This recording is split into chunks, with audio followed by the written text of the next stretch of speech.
Good morning. Ambassador Crowley, Ambassador Waltz, Secretary McMahon, Deputy Secretary Landau, Director Krastius, Chairman Ferguson, Special Envoy for the Best Future Generations, Charles Harder. Thank you all for being champions, for fostering the future together. It is wonderful to receive such an impressive delegation of world leaders, first spouses, and be best in class tech companies, all with a shared purpose to empower our next generations' advancement in technology and education. Welcome, Albania, Antigua and Barbuda, Aruba, Bosnia and Herzegovina, Bangladesh, Belize, and Bolivia. It is my distinct honor to have Burundi, Cabo Verde, Congo, Costa Rica, Dominican Republic, Ecuador, Equatorial Guinea, Estonia, France, Gambia, Georgia, Ghana, and Guatemala here in Washington, D.C. Greetings, Israel, Kenya, Kosovo, Lithuania, Malta, Malawi, Montenegro, Morocco, Nigeria, North Macedonia, Palau, Panama, and of course, Paraguay. Hello, Poland, Romania, Senegal, Serbia, Seychelles, Sierra Leone, Slovenia, St. Kitts and Nevis, Ukraine, and UAE. As people, we dream. As leaders, we progress. As nations, we will build. Beginning today, let's accelerate our new global alliance, this bond, to positively impact the progress of our children. Welcome, members, to the inaugural meeting of Fostering the Future Together. Our coalition's mission is to empower children by providing greater access to technology and education. This is a historic moment in time. Our key driver, to cultivate the skills young people need to be successful in this rapidly evolving world. Fostering the Future Together will achieve this by creating innovative learning programs, advocating for supportive education policies, sponsoring new tech-focused legislation, and building strong partnerships between the public and private sectors. Each of you has a vital role to play in shaping the tech ed opportunities for the next generation. Fostering the Future Together's collaborative platform will serve as a capability multiplier for members. This added benefit is derived directly from our coalition's foundational elements: AI, education, and global leadership. Our shared vision prioritizes children above political philosophy, geographical borders, and local prejudices. To turn this vision into action, I invite each of you to participate, commit to hosting a regional meeting, conduct a research study, advance new partnerships, collaborate with another member nation in your region of the world. Magic happens in our nation's capital, particularly when the private and public sectors join forces. Today's meeting is unprecedented. I commend America's leading companies for convening with us today. Never before have so many tech visionaries stood before such a large global audience of leaders in the State Department and the White House over the two-day period.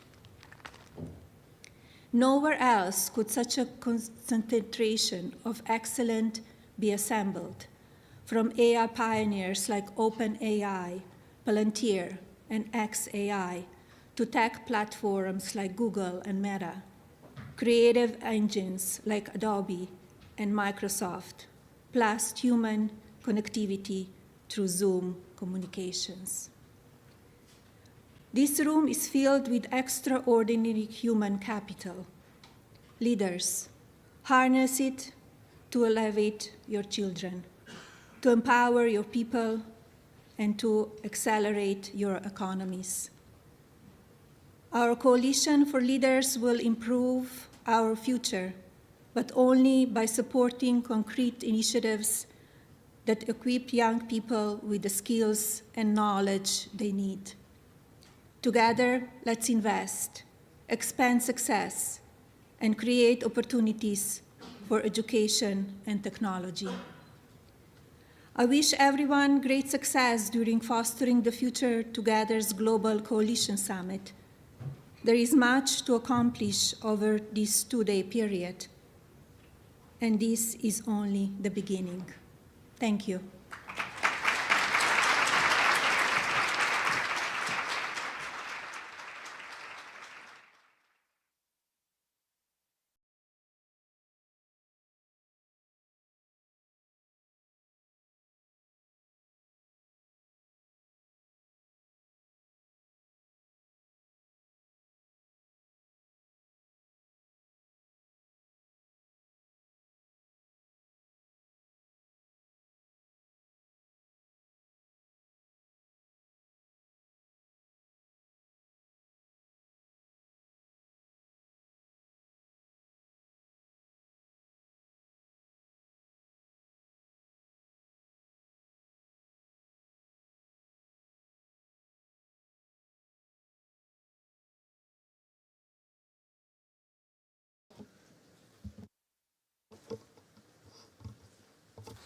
Well, good morning. Good morning, Your Excellencies. I am Ambassador Monica Crowley, Chief of Protocol of the United States, and it is such an honor and a delight for me to join you here today in this incredibly important initiative launched by the First Lady of the United States, Mrs. Melania Trump. We're so honored to be joined by first spouses, distinguished guests, and industry leaders here at the United States Department of State. What a delight to hear those opening remarks from our First Lady, Melania Trump, who has gathered us all here today under the auspices of her visionary Fostering the Future Together initiative. We now look forward to hearing from all of you as we kick off our working session. The working session will be divided into 4 different topics: artificial intelligence in education, EdTech tools, digital literacy and skills, and safety and protection online. We have allotted 20 to 40 minutes for each discussion. Your moderators will be senior U.S. government officials who possess leadership and expertise in today's subject matter. Speakers for each subject area have been identified in advance and will speak in alphabetical order by country. If there is a balance of time, we will move to brief 1-minute interventions at the moderator's discretion. Finally, please make yourselves comfortable here today. Do not hesitate to take a short break. If you are required to at any point, staff is available outside to escort you to where you may need to go. I'm now very pleased to kick off this morning's session by welcoming Director of White House Office of Science and Technology Policy, Mr. Michael Kratsios, to introduce and moderate our first topic. Michael.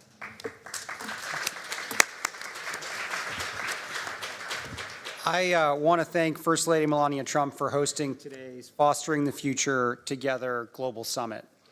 This is a historic convening of dozens of First Ladies and gentlemen from around the world at a truly critical inflection point as our nations navigate the future of children and technology.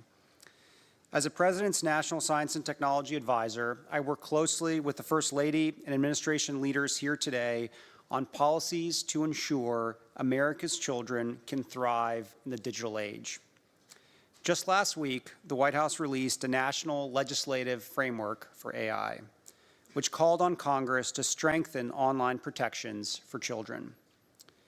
At the same time, we are working to proactively prepare and empower young people to fully realize the benefits of AI. The United States is committed to expanding AI education in K-12 schools nationwide. Our First Lady herself has spearheaded many of our AI education initiatives, launching the Presidential AI Challenge and securing hundreds of millions of dollars in commitments from the private sector and nonprofits to provide free AI tools to students, educators, and parents. We're also working closely with the Department of Education, the Department of Energy, and the National Science Foundation to invest in and expand AI education programs, especially those that help teachers learn to teach about AI at different age-appropriate stages. The most important thing we can do collectively to set the next generation up for success is to prepare them to use, understand, and build AI. And that starts with K-12 classrooms. Every student should learn basic foundational knowledge about AI, what algorithms are, how machine learning works, what technology is good for, and what is it that their limitations are. Teaching about AI in K-12 isn't only about inspiring future STEM leaders. Every career path will use AI as a tool in some way, so every child should be able to fully take advantage of AI applications with confidence and with responsibility. Recognizing that AI in education is a pressing issue all around the world, we very much look forward to the robust discussion and insights that will take place today. Thank you.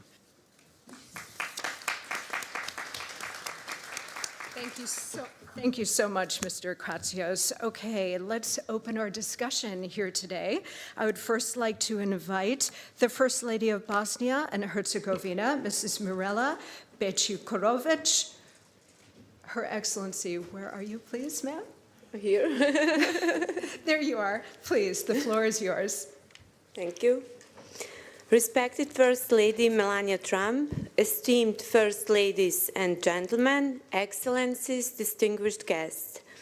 It is a great honor for me to be here today and to participate in a discussion that shapes the future of our children. Artificial intelligence in education.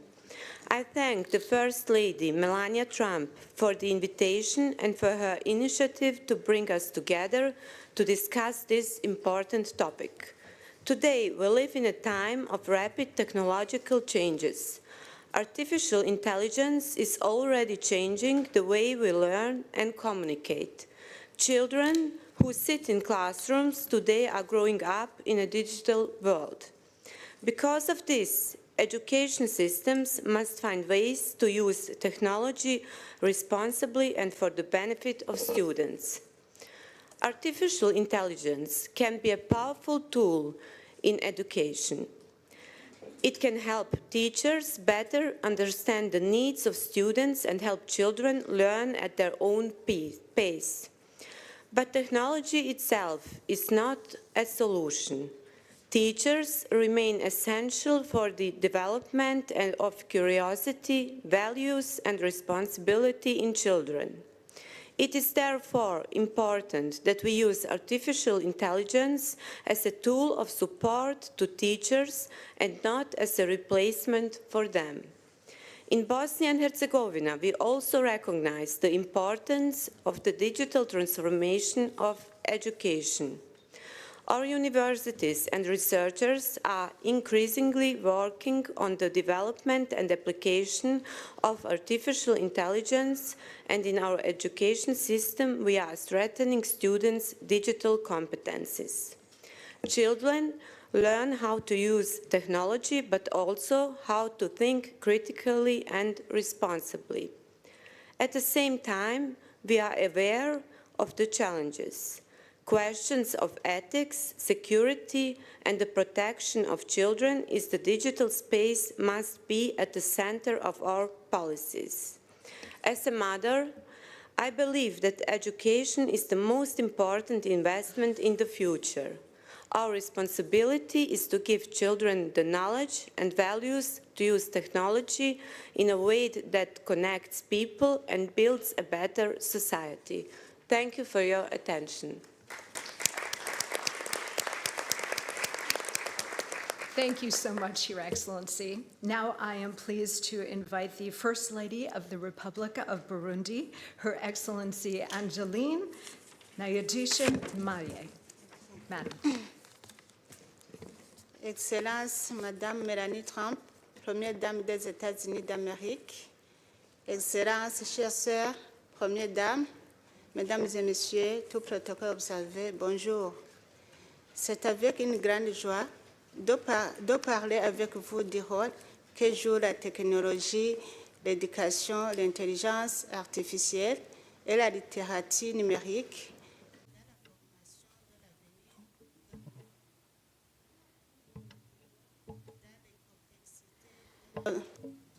We're living in the complexity of our world that is evolving. It's important to recognize the transforming power of digital tools. In addition, including artificial intelligence in education can be of great benefit. It can customize learning by adapting to the individual needs of students. It can also help teachers follow progress of students and integrate teaching methods based on scientific research. However, with the advances of our responsibilities, while we promote digital literacy, we must also prioritize security and protection. It's important for our students not only learn how to use technology, but also understand the importance of navigating digital spaces in a responsible and safe way. By investing in digital tools and including artificial intelligence and encouraging curiosities and promoting security, we can cultivate future generations of learners, not only to acquire knowledge, but also to innovate, research, and create solutions. Thank you. Thank you very much, Madam. It's now my pleasure to invite to deliver remarks the First Lady of the Republic of Serbia, Her Excellency 𝗟𝗶𝘃𝗲. Madam. Thank you very much. Distinguished First Ladies and Gentlemen, at the outset, I would like to extend my deep respects and support to Madame Trump by following her instinct, and we women certainly do have it, giving the form and the contents to her vision and for gathering us here. We are writing history today. Ladies and gentlemen, we live in two worlds, digital and real one, offline and online, and we can neither ignore nor ban them. The Republic of Serbia is guided by the fact that well-being in digital environment, just like in the real life, is a path for personal development which requires education, not only limitations. Therefore, instead of short-time prohibitory measures, we promote the digital immunity. Our objective is not to isolate children, but to make them stronger in order to recognize the danger. Serbia has introduced computer programming to all elementary schools and a subject called the digital world starting from the first grade. The fundamentals of understanding artificial intelligence have become part of the curriculum in elementary and secondary schools, and according to UNESCO data, we are one of only 11 countries in the world that successfully implemented this. What we are especially proud of is that the digital transformation in education has been accompanied by improvements in the system for child protection. The National Contact Center for Children's Safety on the Internet, Smart and Safe, has been established as a system of direct support for children, parents, and teachers. This is the first, and so far the only institutional mechanism in the region that addresses the prevention and response to threats against children in the digital environment. Ladies and gentlemen, Serbia is today the chair of the Global Partnership on Artificial Intelligence and proudly becoming the member of the Fostering the Future Together Global Coalition. To conclude, technology is neither good nor bad. Technology, in my opinion, is our test of humanity. This coalition gives us strength and the framework to successfully pass this test. Serbia stands with you, with this coalition, to the benefit of all our children. I thank you. Thank you very much, Madam. Merci. We do have a few gentlemen with us today, and now I am delighted to welcome to deliver remarks the first gentleman of the Republic of Slovenia, His Excellency Aleš Musar. Spoštovana prva dama ZDA, distinguished First Lady of the United States, dear colleagues and friends. When a high school professor of chemistry requested that all of us should, by the end of the month, have calculators, it was met with astonishment and even outcry among some of our parents. For centuries, everyone made calculations by hand. Why should we change this venerable practice? It will leave more time for chemistry, argued my professor. Your children will get better education. This little episode happened in 1980. Since then, we have witnessed and experienced many technological advances changing our teaching methods and educational systems. Word processors, spreadsheets, presentation tools, online databases, and of course, ready availability of any information you can imagine on the internet, anywhere, anytime, with mobile devices. The changes are not embraced immediately. We have seen the pattern of first ignoring, then resisting, and finally incorporating new technology in our curricula and teaching by solving an eternal dilemma: how to convert something that is seen as a tool for cheating into an educational tool. We are struggling with that in Slovenia. With plenty of great private initiatives, curriculum is lagging behind, and I hope this coalition will help us embrace change faster, because we are now on the brink of the most profound change we have ever seen. Artificial intelligence brings into education both amazing opportunities and significant challenges. I am thankful to the First Lady of the United States to show the leadership in bringing the first spouses of the world together with the intent to wield whatever soft power we have for ensuring a better future for our children. Sharing best practices and educational tools based on artificial intelligence and fostering their availability to all children is a worthy cause. I believe it is equally important and a truly visionary proposal to establish a think tank, which I see as a long-term forum for discussing, examining, and resolving ethical dilemmas and risks of the impact of artificial intelligence on children, and which I would be ready to join. In fact, introduction of AI, not only in education, but in all spheres of human activity, is a challenge for humanity as a whole. Autonomous AI systems may radically change our societies, we are being warned. How can we ensure that human ethics is built into AI? Will it reach a point of singularity?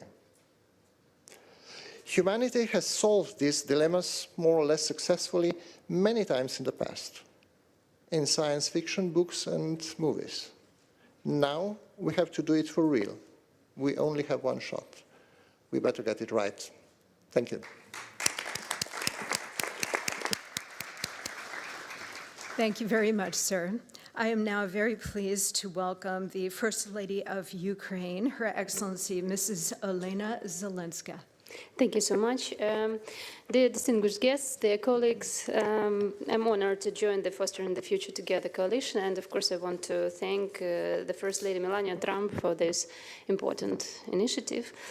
Today the world is becoming increasingly unstable, and in these conditions every country is searching for the answer on a question how to preserve resilience while continuing to develop.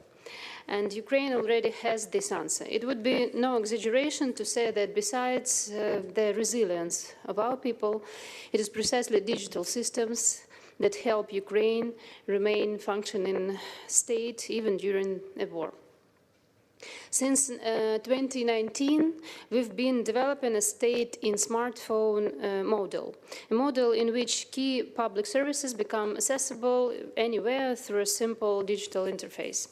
This is realized through DIA, not just an app, but fast, clear state-people interaction. Because technology is not only about convenience, it is about the state's ability to function.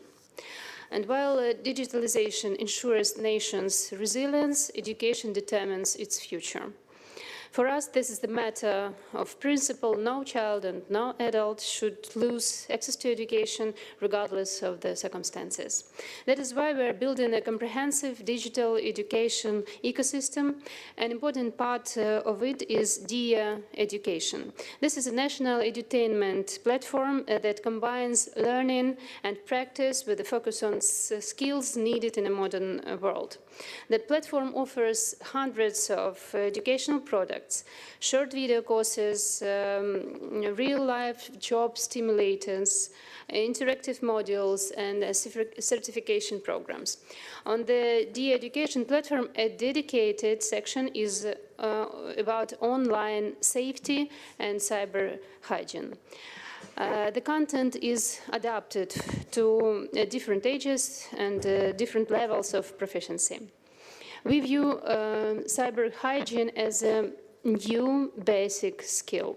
Just as humanity once learned to take care of physical hygiene, and it is not a one-time action, but daily practice that builds resilience and helps prevent most common threats. At the same time, we are developing solutions for school education. At the initiative of the President of Ukraine, 𝗟𝗃 was launched, a unified digital education ecosystem for students, parents, and educators. 𝗟𝗃 brings together all key elements of the learning process, from educational materials and schedules to communication and assessment. For students, it offers the opportunity to learn in a convenient format, track their own progress. For parents, it provides visibility into their child's learning progress and enables them to stay engaged in the process. For teachers, it allows for better planning and reducing administrative workload, but most importantly, it represents a shift in approach. Education is no longer one size fits all. It is gradually becoming flexible and capable of adapting the needs of each child. Nearly 3,000 schools from all regions of Ukraine are already connected to 𝗟𝗃, every fourth educational institution in the country. This year, we plan to connect around 7,000 educational institutions and increase the number of users to 1.5 million. In 2026, the pilot of 𝗟𝗃 preschool it will begin in 6 regions of Ukraine. So we adapted that platform to the needs of the youngest users and make the system truly continuous from the kindergarten to school. And we are already looking forward. In 2025, Ukraine launched a National Center for Artificial Intelligence Development, the Win-Win AI Center of Excellence, which is working on integrating AI into key sectors of the state, including education. Ukraine commits to further investment in digital infrastructure, education technologies, and AI-enabled learning to prepare the next generation to thrive in a digital age. That is why we are joining Mrs. Trump's initiative. We see this initiative as an important step toward elevating the issue of child development and education to the global level and bringing countries together around a shared responsibility. Ukraine is your reliable partner in it. Thank you once more.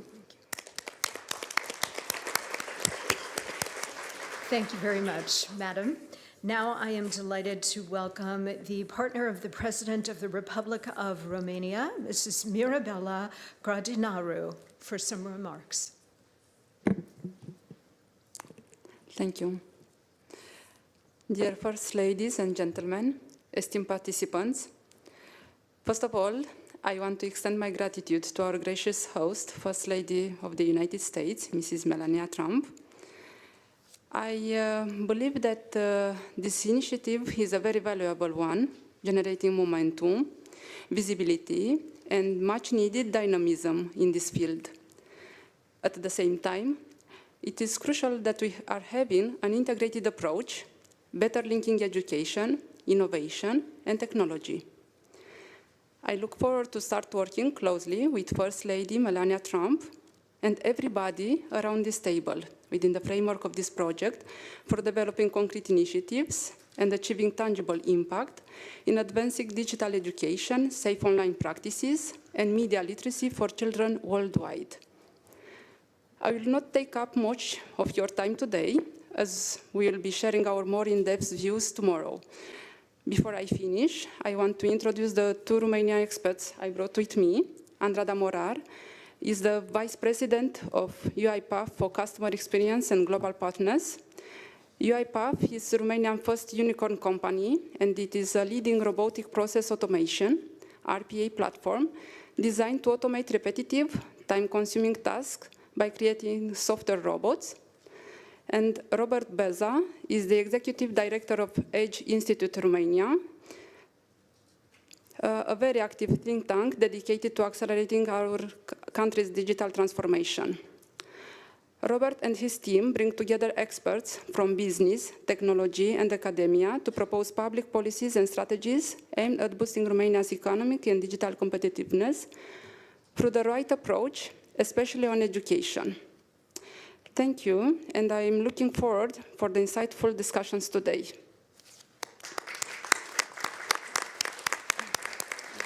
Thank you very much, Madam.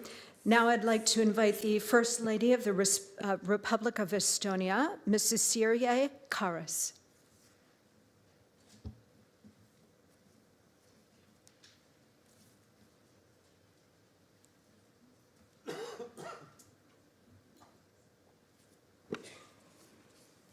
Good morning, dear colleagues, friends. Thank you for the opportunity to join you for this high-level meeting. I am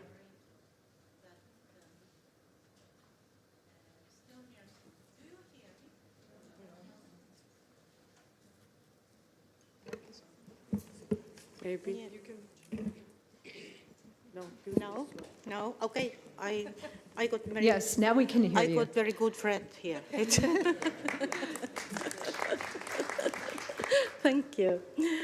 I am grateful that Estonia's experience can be shared in this coalition. Launched under the leadership of the First Lady of the United States, this format is important because it creates space to talk about children's well-being while balancing innovation with responsibility. Education shapes a person's life and well-being more than anything else. It influences future opportunities, health, and a sense of belongings. That is why quality education matters so deeply to every society. Today, education is increasingly digital. My country, Estonia, underwent a major societal digital transformation in the mid-1990s, known as the Tiger Leap. This created a strong foundation for the leap we are now making, the AI leap. From Estonians' perspective, AI in education is an issue we must address now. Artificial intelligence is already part of our children's everyday reality, so we have chosen to guide these developments rather than simply react to them. That is the purpose of Estonians' AI Leap in education. It is a national program that helps schools use AI to improve learning, support teachers, and keep students safe. It combines an educationally adapted learning tool with teacher training, and it is backed by research. So, decisions are grounded in evidence. Teacher support is essential. With teachers' guidance, students can become responsible AI users who learn with these tools, rather than relying on them for quick answers. We also take risks seriously. Harmful content, deepfakes, data protection, and the impact on mental well-being. That is why we focus on safety by design, clear rules, and careful evaluation, so we learn what truly benefits children and what does not. This brings me to a wider point. The choices we make in education and technology connect naturally to children's rights and to emerging frameworks for AI governance. We want to build a bridge between classroom practice and these global principles, and we will use every international forum available to strengthen the protection of children in the digital world. This includes our current roles as a member of the United Nations Human Rights Council and as a co-chair, together with El Salvador, of the United Nations Global Dialogue on AI governance.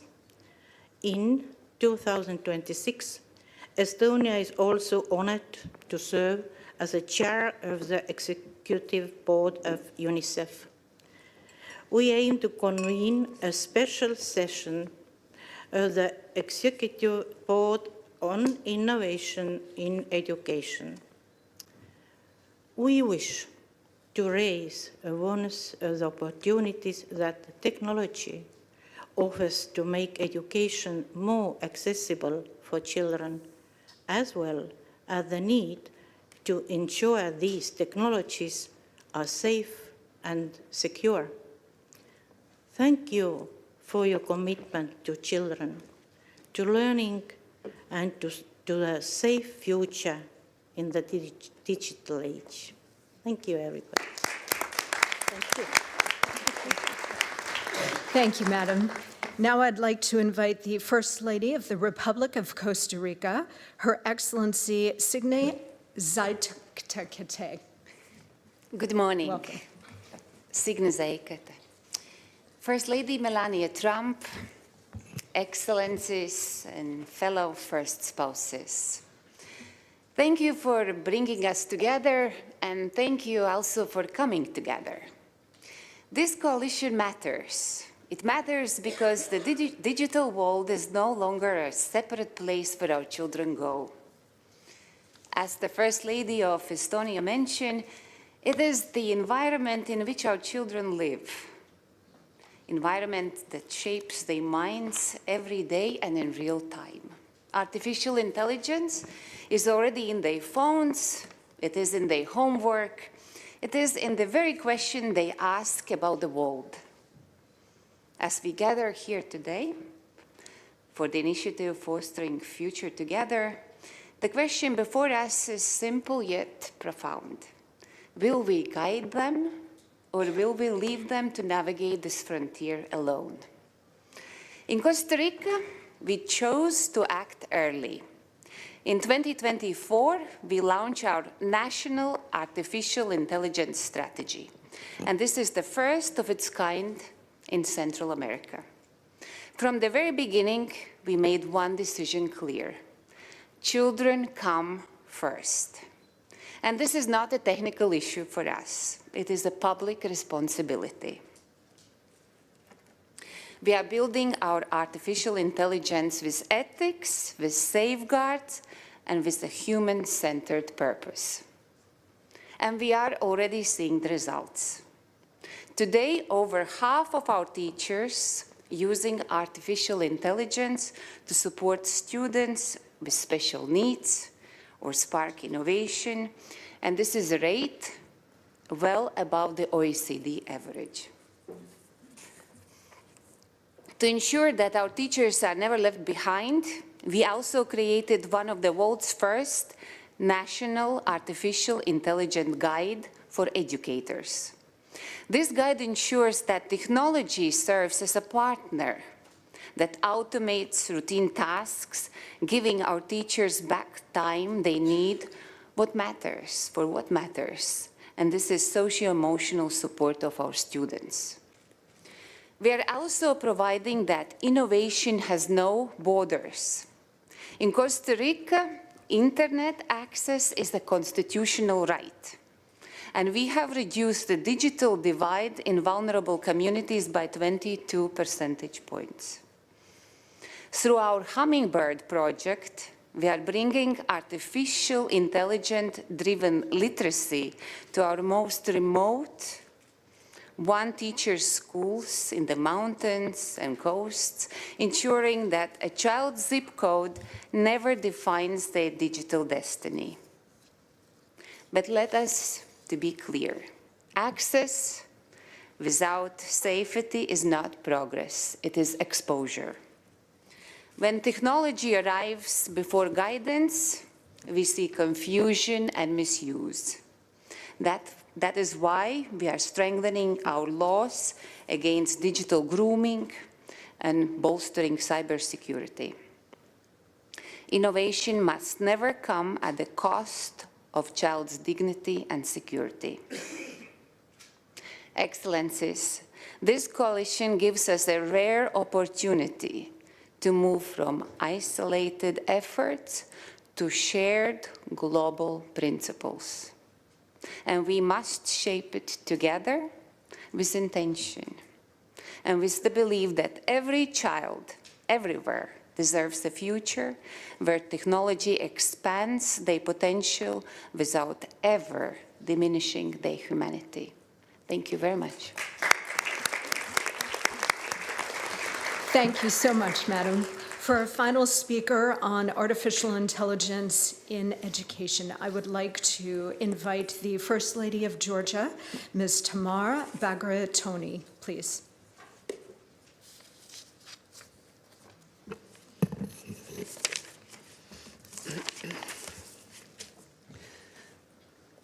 Distinguished First Ladies, honorable guests.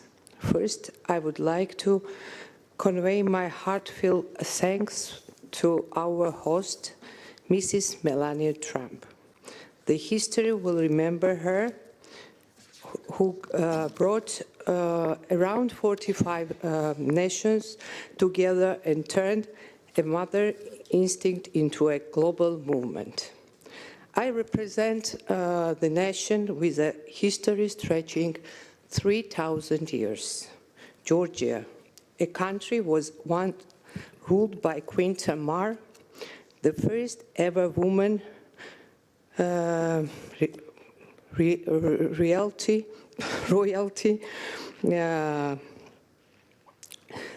referred to as a king, who believed that the leader's greatest is measured measured by how they protects the most in needs. Today, we are united by one shared responsibility, the well-being and future of our children. I am fully committed to this as a First Lady, but first and foremost, I speak as a mother of four, one who understands personally the context representatively of protecting a child's well-being.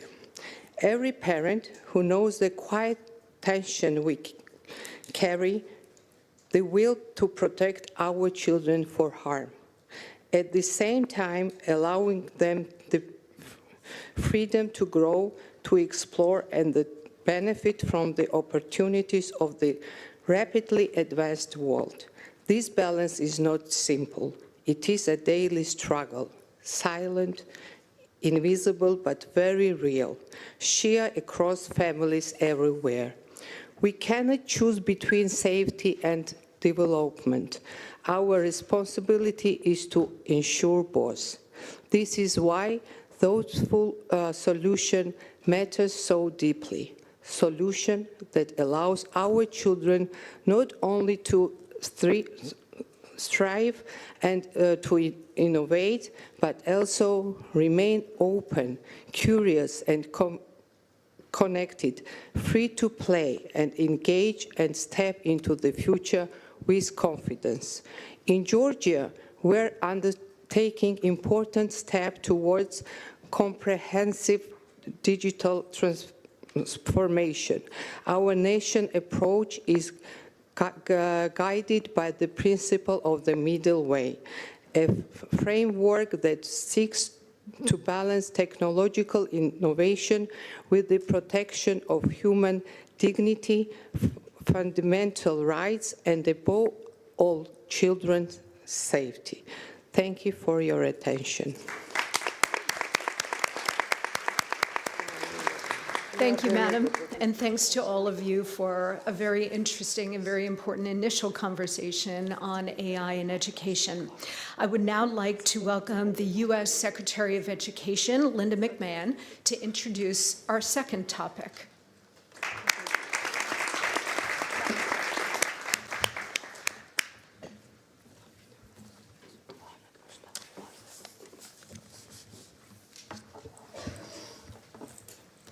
Good morning, everyone.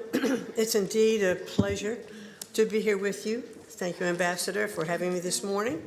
And I'd certainly like to thank our remarkable First Lady for assembling this talented group of first spouses, policymakers, and industry leaders to discuss how we can harness AI to enhance education and equip students with the digital fluency today's jobs require.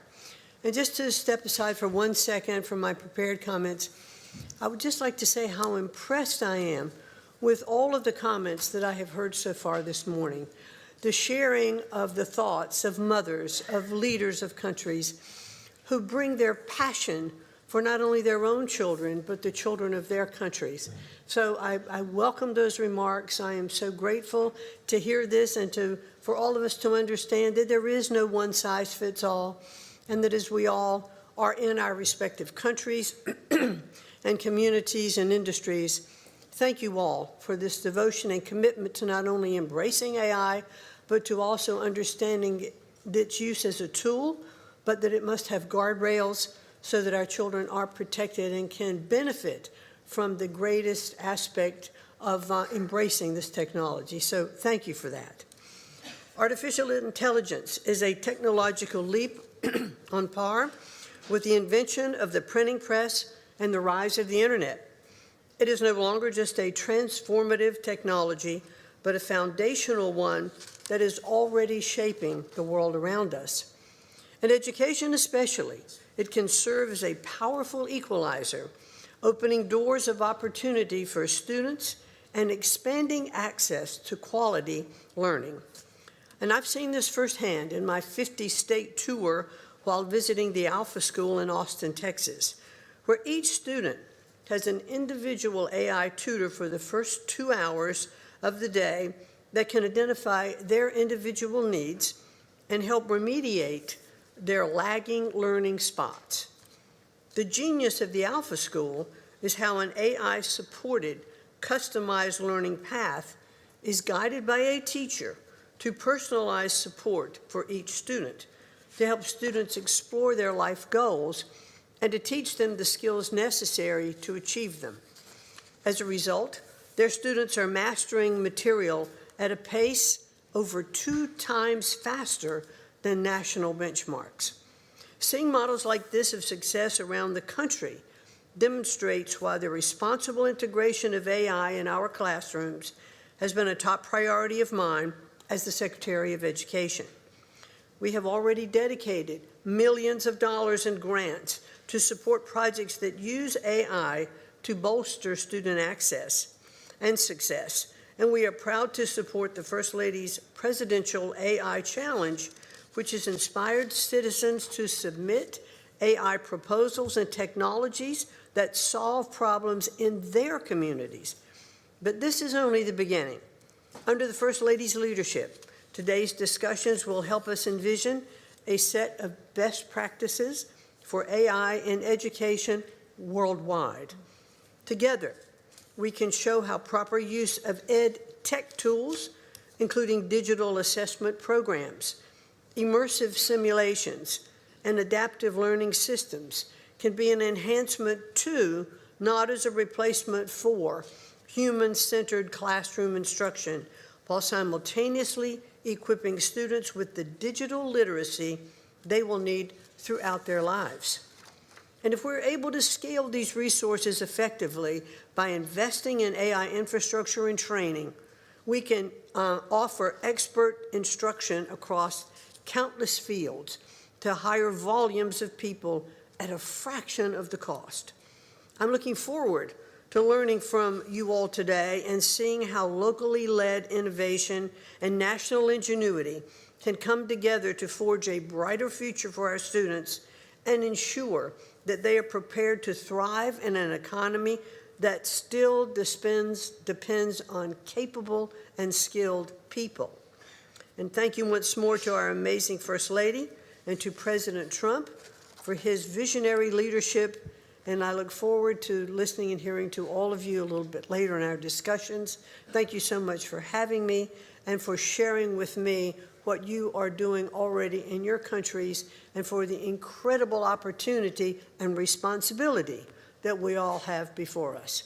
Thank you so very, very much. Madam Secretary, thank you so much for that. And now we're going to open the floor and begin our discussion on educational tools in technology. First, I would like to invite the First Lady of the Republic of Albania, Ms. 𝗟𝗶𝘃𝗲. Thank you. First of all, I want to thank First Lady of the United States for welcoming us and for these grateful initiatives. Dear First Ladies and gentlemen, distinguished participants, the launch of Fostering Future Together Global Coalition is both timely and necessary, as the rapid advances in digitalizations and AI are transforming the way we learn, work, and live. Investing in children's education, as highlighted by Mrs. Melania Trump, is essential to build lasting peace. For Albania, ensuring that every child is equipped with digital skills is a national priority. Through the Digital Education Action Plan, we are strengthening connectivity, improving the digital infrastructure, investing in teacher training and modern learning methods. We are also focusing in early education. Our goal is not only for child to use digital tools, but to understand, shape, and lead in AI world. We are encourage the young the children since first of grade to develop problem solving and coding skills through the programs that support those learning. we are looking forward to have that children have good skills in the future. We also are placing a strong emphasis in online safety. Of course, change remains, particularly in bridging gaps between rural and urban areas.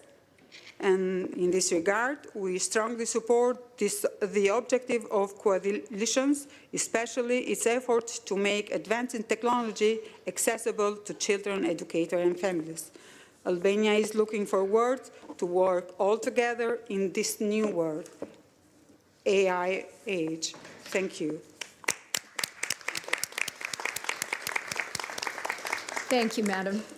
Now I'd like to invite the spouse of the Prime Minister of the People's Republic of Bangladesh, Her Excellency Zubaida Rahman. Thank you. Bismillahirrahmanirrahim. Madam First Lady of the United States, Mrs. Melania Trump, distinguished first spouses, excellencies, industry leaders, ladies and gentlemen, a very good morning to you all. It is a great honor to join you all today at the historic Fostering the Future Together Global Coalition Summit.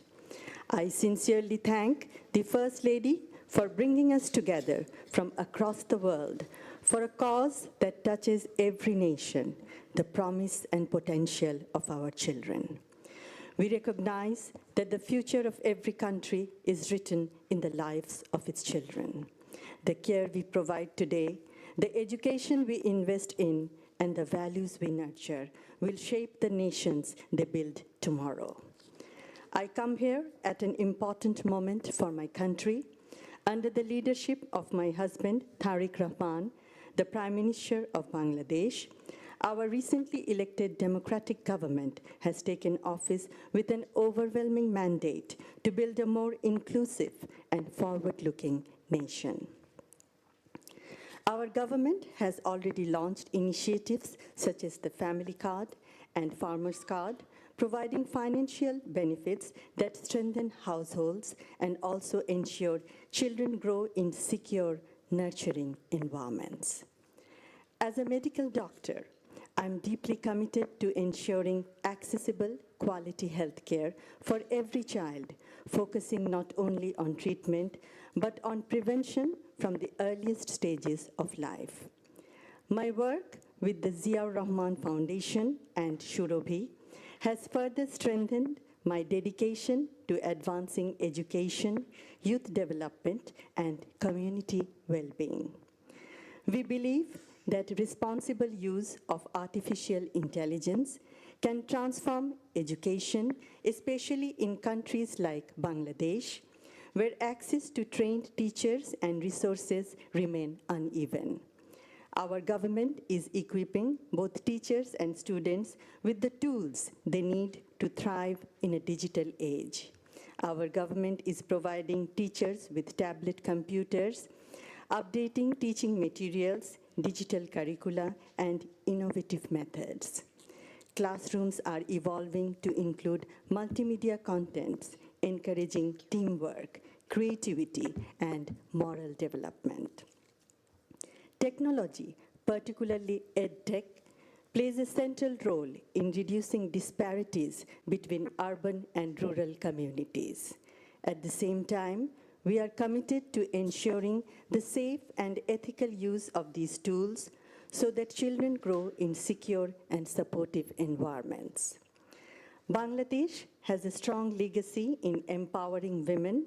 Former Prime Minister Begum Khaleda Zia advanced women's rights and introduced free education for girls up to grade 12. Our government is committed to ensuring free education for women up to postgraduate levels. Shahid President 𝗟𝗓 Rahman laid the foundation of the garment industry, creating opportunities for millions of women. These efforts demonstrate that when women are empowered, families are strengthened and children prosper.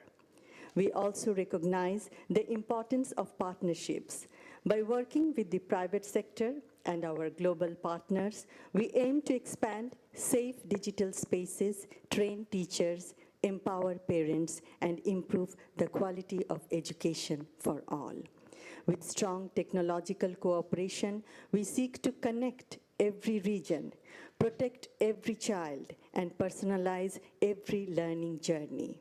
Together, we can raise a generation that is resilient, compassionate, and prepared for the future. In closing, I express my heartfelt gratitude to the Madam First Lady of the United States. By sharing knowledge, learning from one another, and collaborating across borders, we strengthen not only our nations, but the future of our children and the world they will inherit. Thank you very much. Thank you so much, Madam. Now I am very pleased to invite to deliver remarks the First Lady of the Republic of Cabo Verde, Her Excellency 𝗟𝗶𝘃𝗲. Thank you. Your Excellency, First Lady of the United States, distinguished First Ladies, my sisters, as I like to call you, Excellencies, distinguished participants. As a Cape Verdean, I'm truly honored by the invitation to be part of this global initiative. While our countries reflect diverse realities, we are united today here by a common purpose, placing children at the center of digital future. And now you can Googleize it. Cabo Verde is a nation, for those that don't know yet Cabo Verde. It's a nation of 10 islands in the Atlantic Ocean. We are 99% ocean, deeply rooted in youth. For you to know, 70% of Cape Verdean people has less than 35 years. So our youth are supported by a vast diaspora, and United States hosts the largest Cape Verdean community outside our islands. Today, technology connects what the ocean once separated. And our future is blue, digital, and profoundly dependent on the investment we make in our children. We are investing in digital transformation through secure and vast international connectivity infrastructure, growing smartphone penetration, digital public spaces, very well known by children, and tech parks, over 40 web labs in secondary schools. We are progressively integrating technology into education through computer labs and strengthening digital literacy in programming, robotics, multimedia, and IT maintenance. As a First Lady, I have actively contributed to reducing digital inequality by supporting access to device and connectivity for children and adolescents that are in vulnerable social and economic situation. It is in this context that we see artificial intelligence as a gateway to at least three things: inclusion. And when I talk about inclusion, I remember Stephen Hawking. I know everybody knows who was Stephen Hawking. And I remember kids with special needs. Imagine all the kids with special needs with the access he had. All of them could give to the world, not only to a country, but to the world, the best potential they have. And about equity, I'm thinking about the presence of girls and women in IT world. We are underrepresented in this world. So we must prepare equipping our young people to thrive in a global world where their talents can flourish. However, Excellencies, there are at least two fundamental pillars that must guide and safeguard this gateway: family and school. School do more than teach. They educate, they influence and shape character. Teachers are role models and must guide the use of technology. Behind encouraging its use, they must teach how to use it critically and responsibly. Families, too, face challenges. Often, children are more technological skilled than their parents. Parents must therefore be supported, empowered, and engaged to ensure consistent guidance and oversight. In past, danger was in the street. At my time, when I was a kid, the danger was at the street. But today, it may be inside the home, just one click away. An integrated approach is essential. Includes digital education, stronger online protection, and greater accountability of technology platforms. Because every child matters, and no country can face the challenges of the digital age alone. We are committed to working with all of you to ensure that our children become not only digital creators, but also peacemakers, building bridge of dialogue, building bridge of understanding, and bridge of empathy across the world. AI for all. Thank you all. Thank you, Madam. Now I would like to invite the First Lady of the Dominican Republic, Mrs. Raquel Abaria. Yes. Good afternoon, everyone. As I said before at the beginning, do you hear me? We are all a great big family working together. So please allow me to speak in Spanish, which is my, if you would like to be so kind, it's Channel 9 in Spanish. Permítame iniciar saludando. Let me begin by commending on behalf of the Dominican Republic and my own name the very valuable work and initiative of First Lady Melania Trump to convene this First Ladies to participate in this global coalition Building the Future Together with the aim of promoting all of our children through education. Today we are facing a combined challenge. In the Dominican Republic, we have taken on this challenge as an opportunity to transform our educational system. In recent years, we have moved from a system based on memory and memorization to one that is based on skills, that focuses on know-how. We are seeking to create students who are capable of critical thinking, to resolve issues and problems, that is to say, problem-solving oriented, in a world that is changing every day. Teachers, la tecnología juega un papel fundamental. Technology plays a key role in this process.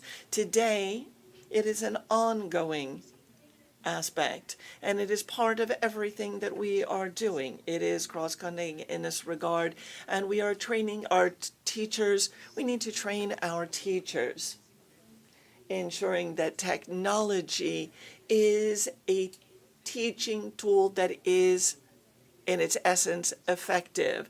As part of our efforts, we have created programs that are focused on understanding ITCs and the 21st century.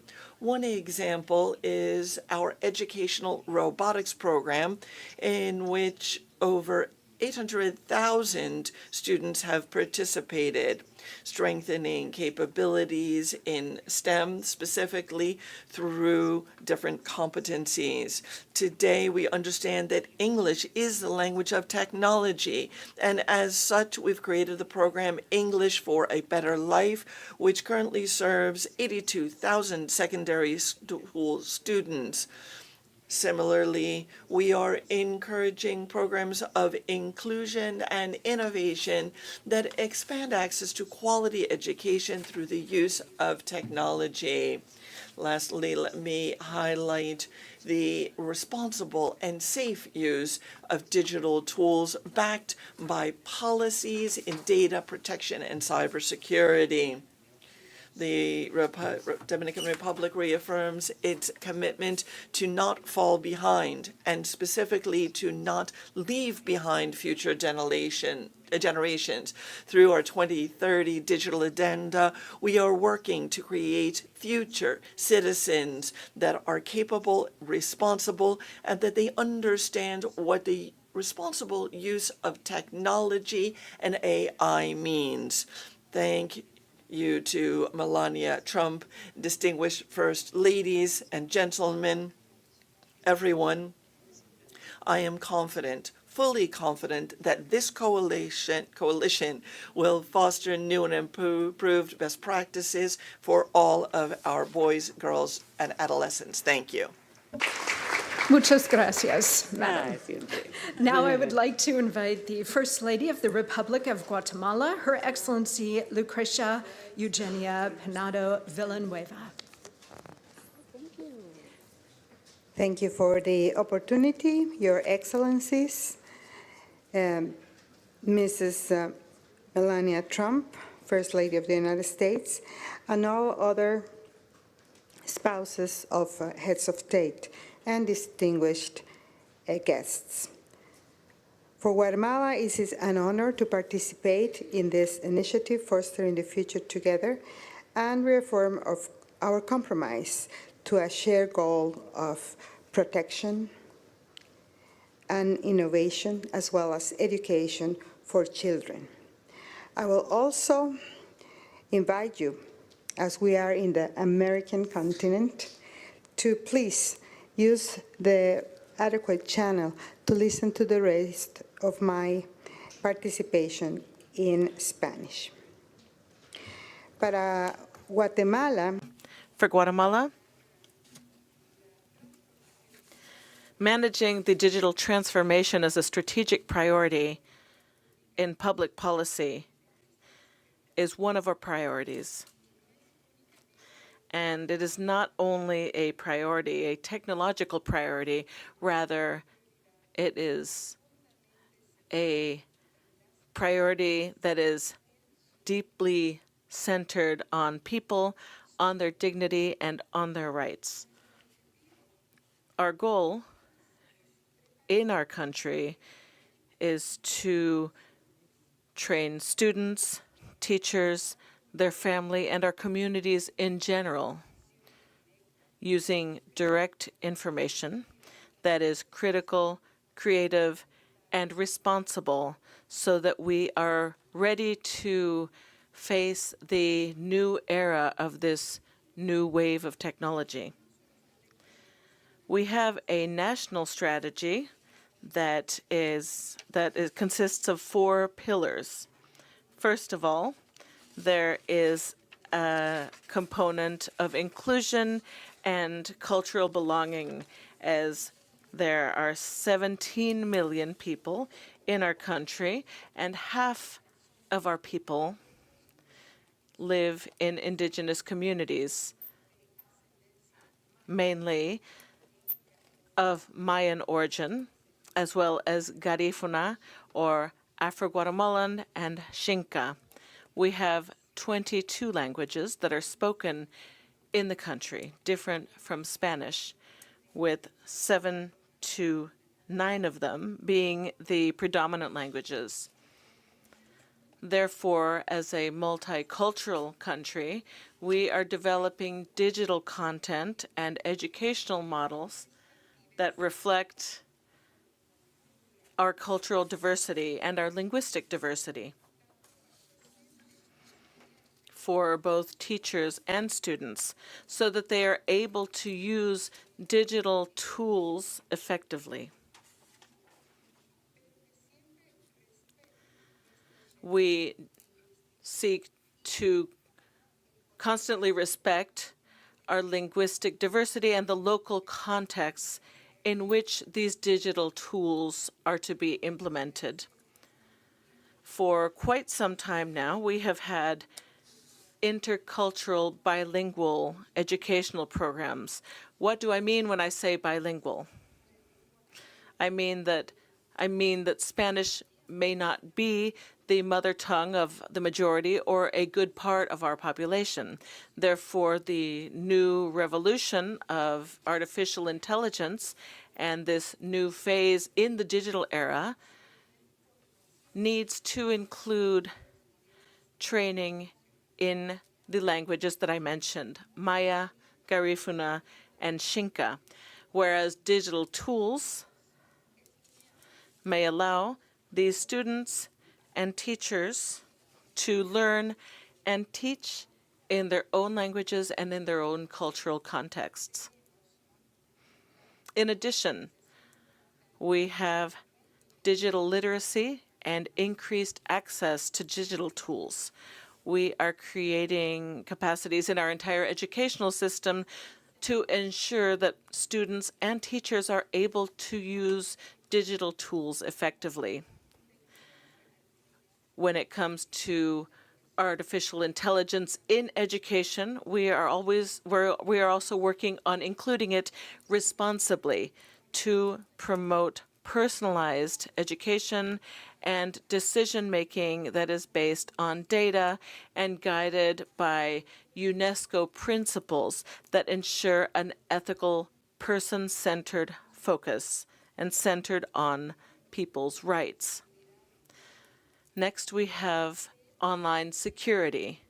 We believe faithfully, and we act on this belief, that innovation must occur in safe spaces for our children, our young people, our adolescents. In a country where half of our population is under 22 years of age, this is obviously critical.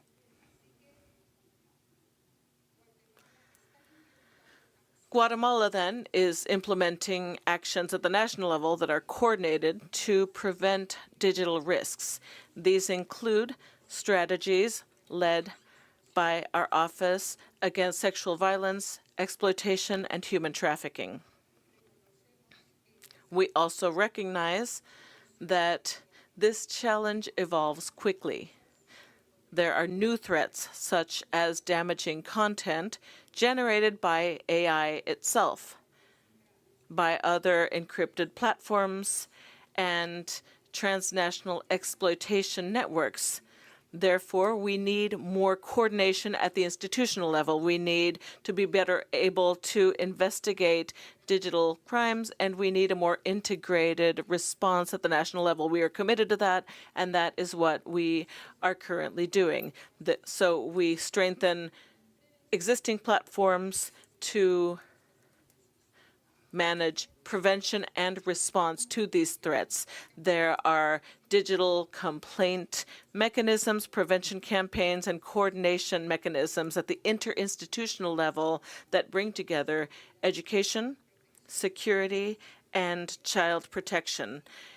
In closing, I would like to say that for Guatemala, this new digital transformation wave is a means. I'll repeat, it is a means to one of our largest ends, which is to reduce structural inequalities that for decades have held half of our population in levels of poverty and extreme poverty. So we have specific targeted actions so that inequalities do not increase, but rather are reduced during this new era, so that we may expand opportunities, strengthen our human capital, and contribute as well to holistic development. We are therefore committed to this group of leaders who are here today and those who may not be here today as well, so that we may advance and move from fragmented approaches to preventive, holistic strategies that are coordinated with all of you and all leaders from different sectors, because education, protection, and innovation must move forward together and ethically, focused on the protection of people. Finally, we would like to reiterate our desire to work with international partners to make sure that technology is a tool of equity, inclusion, sustainable development, and especially that it may protect and empower all children. Thank you very much. Muchas gracias, Madam. Now I would like to invite the First Lady of the Republic of Lithuania, Her Excellency Diana Nausėdienė.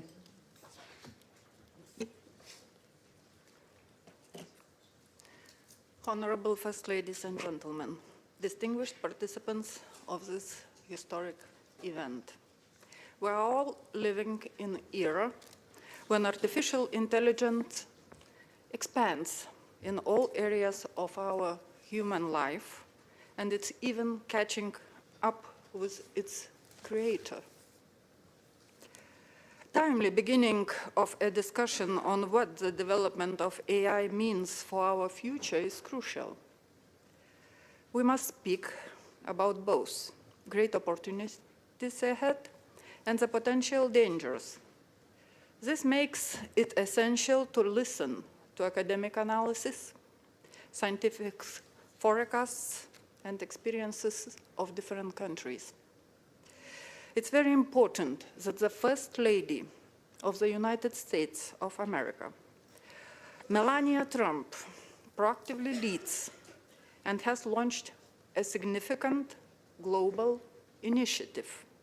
Lithuania supports the look at the development of AI through the lens of children as the most sensitive group in society. And I am delighted to greet all far-sighted supporters of this mission, the insightful spouses of world leaders. We are here today from all over the world, united by a shared commitment to ensure that modern technologies serve for the well-being of our children and peaceful future. Ladies and gentlemen, there is enormous potential for progress. By applying technology wisely, we can ensure that quality education is accessible to everyone, regardless of special needs, place of residence, or social status. Artificial intelligence is a tool that can empower personalized education, a guarantee that education serves as a social, cultural, and intellectual elevator for every child. Lithuania is open to cooperation in developing the EdTech tools of tomorrow. Our businesses have already created solutions for the personalized learning revolution, which enables the identification of knowledge gaps and the creation of personalized learning paths for every student. Teachers can now design customized lessons in just a few minutes, adapted to students' diverse abilities. I am proud to say that Lithuania is a leader in the European Union in terms of AI access and deeper AI usage within society. In terms of per capita investment in AI innovation, Lithuania is set in Europe. We have already done important homework in the area of infrastructure necessary for AI. Lithuania has a strategic advantage: exceptionally fast growing capacities of domestically generated electricity using low-cost resources, while the small modular reactors are our near future. An established national data lake, pending new AI factory, ranking in the top 6 globally in cybersecurity. These are just a few examples of our technological achievements. This path is backed by a wisely managed macroeconomic policy. Since the year 2019, Lithuania did not suffer any GDP contraction and demonstrates further robust growth. The next step is greater investment in AI and digital skills, both in education and the economy. We aim to give every child the opportunity to try their hand at engineering and digital technology. We have 10 regional STEAM centers developing engineering high schools and fostering robotics. Also, the reality is changing. Teachers remains at the heart of educational system. Humanity will have no future if our educators will teach only technology. We need to install humanistic and ethical values in them. And we, the international community, will be united in seeking to introduce high ethical norms, universal standards, respective safeguards across the globe. Ladies and gentlemen, I would like to once again express gratitude to the First Lady of the United States, Melania Trump, for the strength of this substantial initiative. There is no doubt that the global coalition, timely initiated by the First Lady of the United States, will touch us all, the world, and help us protect our children and properly meet the challenges of the future. I can assure you, Lithuania will be an active and socially responsible participant in the global coalition. Thank you. Thank you very much, Madam. Now I am pleased to introduce the First Lady of the Federation of St. Kitts and Nevis to deliver remarks, Mrs. Diani Prince-Drew. Excellencies, when we speak about the future of our children, we are really speaking about the world we are preparing them to step into, one that is rapidly changing, shaped by technology, innovation, and new ways of learning. It is our shared responsibility as leaders, parents, and advocates to ensure that our children are not only protected and supported, but are also equipped to thrive in the world. This is an important and timely conversation, and I wish to thank First Lady Melania Trump for bringing us together to have it. I bring greetings from the Federation of St. Kitts and Nevis, a small island nation in the Caribbean, but one with a steadfast belief that our size must never limit our ambition, especially when it comes to the development and protection of our children. In St. Kitts and Nevis, we understand that the future of our children, our children will inherit will be shaped by technology. For this reason, our government has made deliberate investments to ensure that our young people are not just consumers of technology, but creators, innovators, and responsible digital citizens. One of our most transformative initiatives in this regard has been the reintroduction of our one-to-one laptop program, which ensures that students across our education system have access to personal digital learning devices. The COVID-19 pandemic served as a global wake-up call. It revealed just how essential digital infrastructure and educational technology had become to the continuity of learning. In response, St. Kitts and Nevis accelerated investments in our digital education framework, strengthening connectivity, equipping classrooms with modern tools, and expanding access to technology for students and teachers alike. Today, thousands of students across our federation benefit from digital devices that support interactive learning, online collaboration, and access to educational resources far beyond the walls of the classroom. Alongside these national efforts, civil society also has an important role to play. Through my nonprofit foundation, the Joy Project, we work to support children and families across our federation by responding in practical ways to needs within our communities. As part of this work, we have sought to assist children who may not otherwise have access to tools needed to fully participate in today's learning environment, including through the donation of laptops to support their educational and technological growth. However, access alone is not enough. We have complemented these efforts with a range of initiatives designed to ensure that technology is used safely, responsibly, and effectively. Across our communities, internet connectivity has been expanded through community centers, providing young people with safe spaces to access online educational resources. At the same time, digital literacy programs are equipping students, parents, and teachers with the skills needed to navigate the digital landscape with confidence.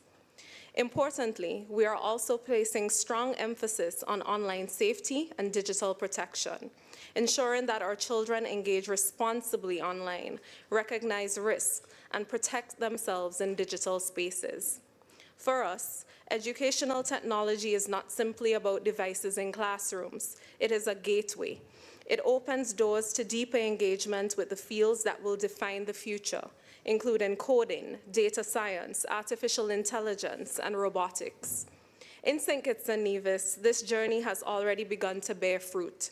Inspired by a growing interest in technology among our youth, a group of young innovators established the St. Kitts and Nevis Robotics Association, which is now playing a meaningful role in advancing technological innovation within our federation. Today, that same association is leading the development of a major national initiative, the National Digital Health Information System.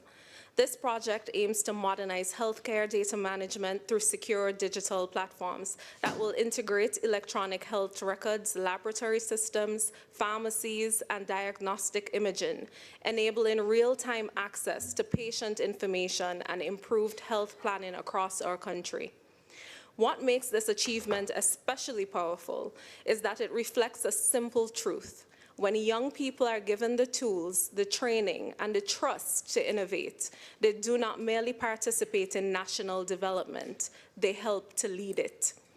Excellencies, colleagues, St. Kitts and Nevis may be a small nation, but our commitment to our children is vast. By investing in educational technology, strengthening digital literacy, and promoting online safety, we are preparing our young people not only to participate in the future, but also empowering them to shape it. Because when children are equipped with knowledge, guided by strong values, and supported by visionary and thoughtful leadership, even the smallest nation can help to build a brighter global future for all. Thank you. Thank you, Madam.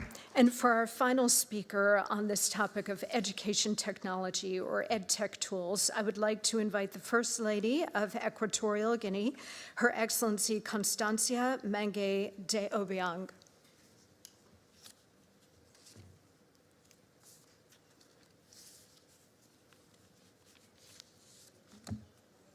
Melania Trump, Primera Dama de los Estados Unidos.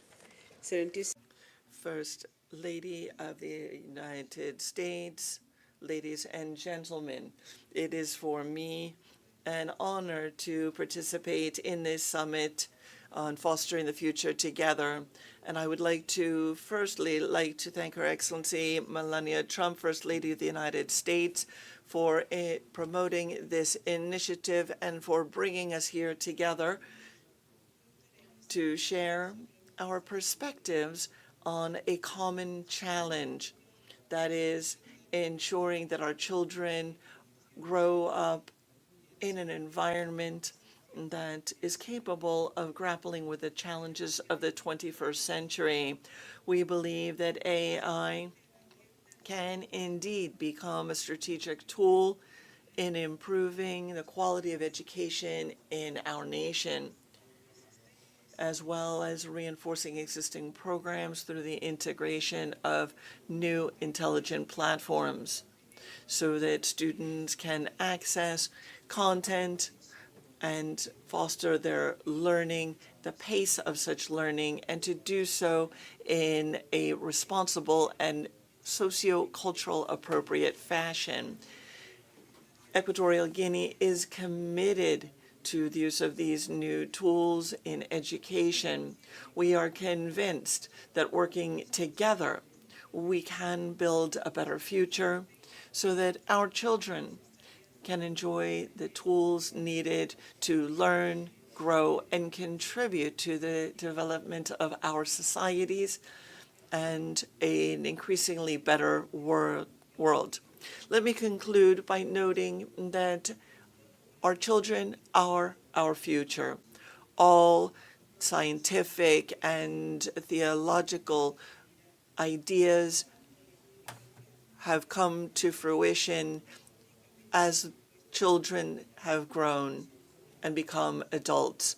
This progress and process will continue and will certainly benefit current and all future generations. Thank you very much. Very much, Madam, and thanks to all of you for that very important and interesting conversation about education technology. Now I'm very pleased to welcome my friend and colleague, Deputy Secretary of State Christopher Landau, to introduce our third subject. Thank you. Thank you very much, Monica, and I want to thank our First Lady for organizing this. It's amazing to see this incredible group of delegations here. Welcome to all of you. Bienvenidas, bienvenue, bem-vindas. That's all the languages I have for the moment. Thank you. De nada. This is very exciting, you know, and I'm very happy to have my own wife here, Caroline. Thank you for being here. And our daughter Julia was born on January 10th, 2007, which was a very important week, obviously, for our family, but also for the world, because on January 9th, 2007, the iPhone was announced. So for our daughter's entire life, she has had an iPhone very near to her. We didn't let her actually have an iPhone until she was 12, but believe me, for many years before that, she was already complaining that all the other kids in her class had the iPhone. And as a parent, I'm sure many of you have this experience, you can see what an incredibly powerful tool that is. I mean, we have never put in our children's hands this kind of power before, where they actually have access to all of human knowledge that you can get online. And frankly, that's for good and for ill. There are obviously amazing educational opportunities that come from being tied up to the digital world, but there are obviously some real challenges. So I am so delighted that we have the chance as leaders in our countries, but also as parents and friends to talk about these issues, because artificial intelligence is coming. And we need to understand the implications for that. It's coming to all our countries, the big countries, the little countries. These things don't stop at national borders. So I think this is a very important conversation to have. This particular panel is about what they call digital literacy, which I think it's important to emphasize goes far beyond just knowing basic computer skills. And let me tell you, if your family's anything like our family, the kids know a lot more about computer skills than the parents. I mean, they're the ones that tell us how to unlock our phones and do everything. So we are not teaching our kids are teaching us, in our family at least. But I think it is important for us as parents, as national leaders, to teach our youth and make sure they are aware of the need to critically evaluate information, because they're getting such a torrent of information coming at them. They need to be able to do some critical analysis to be able to understand not everything you see on the internet is true. Particularly now with AI, it is very easy to manipulate a photo or a video. In fact, it's really the only thing I know how to do on AI is to take a photograph and say, please add a flag behind me in the photograph. Or I just had a very nice photograph taken where we're all in black tie, but there was a car behind us. I said, please put us in front of a palace. And all of a sudden I had a photograph, the same photograph, we're standing in front of a palace. I mean, you can do lots of fun things, but that photograph is actually fake. It never existed. So I just think it's important for our children to understand the possibility for manipulation. And obviously, they have to be protected, know how to protect their data, make sure that they don't communicate with people who could be dangerous, so that these tools really fulfill their great potential. I mean, I think our job is to teach our young people to think independently, and really use these products, not just consume these products unthinkingly.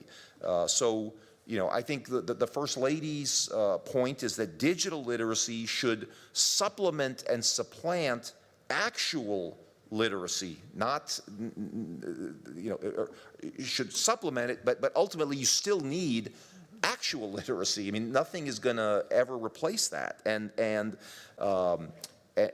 critical thinking and creativity, those are the hallmarks that I think we need to make sure our children don't lose as they get sucked into the world of these phones.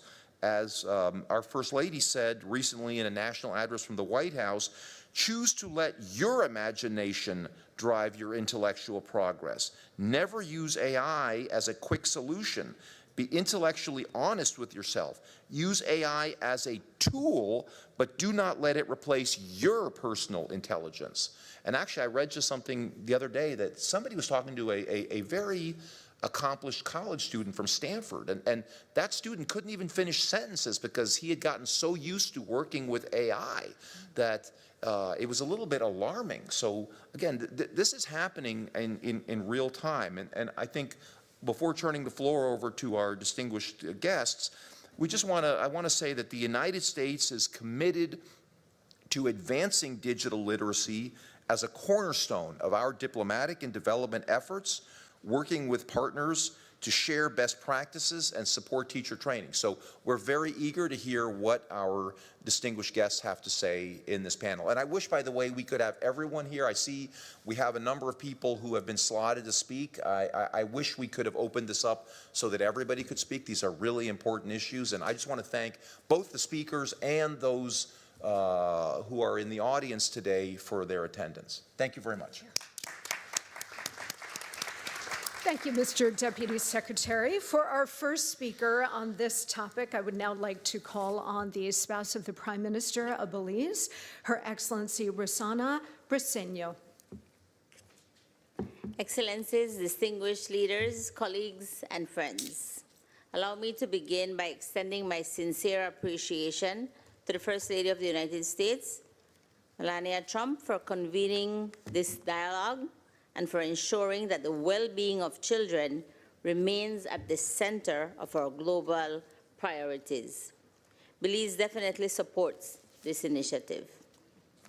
Across the world, we are witnessing an unprecedented transformation in how children learn, connect, and grow. In Belize, we strongly believe that investing in children's education and well-being is one of the most powerful ways to build resilient societies.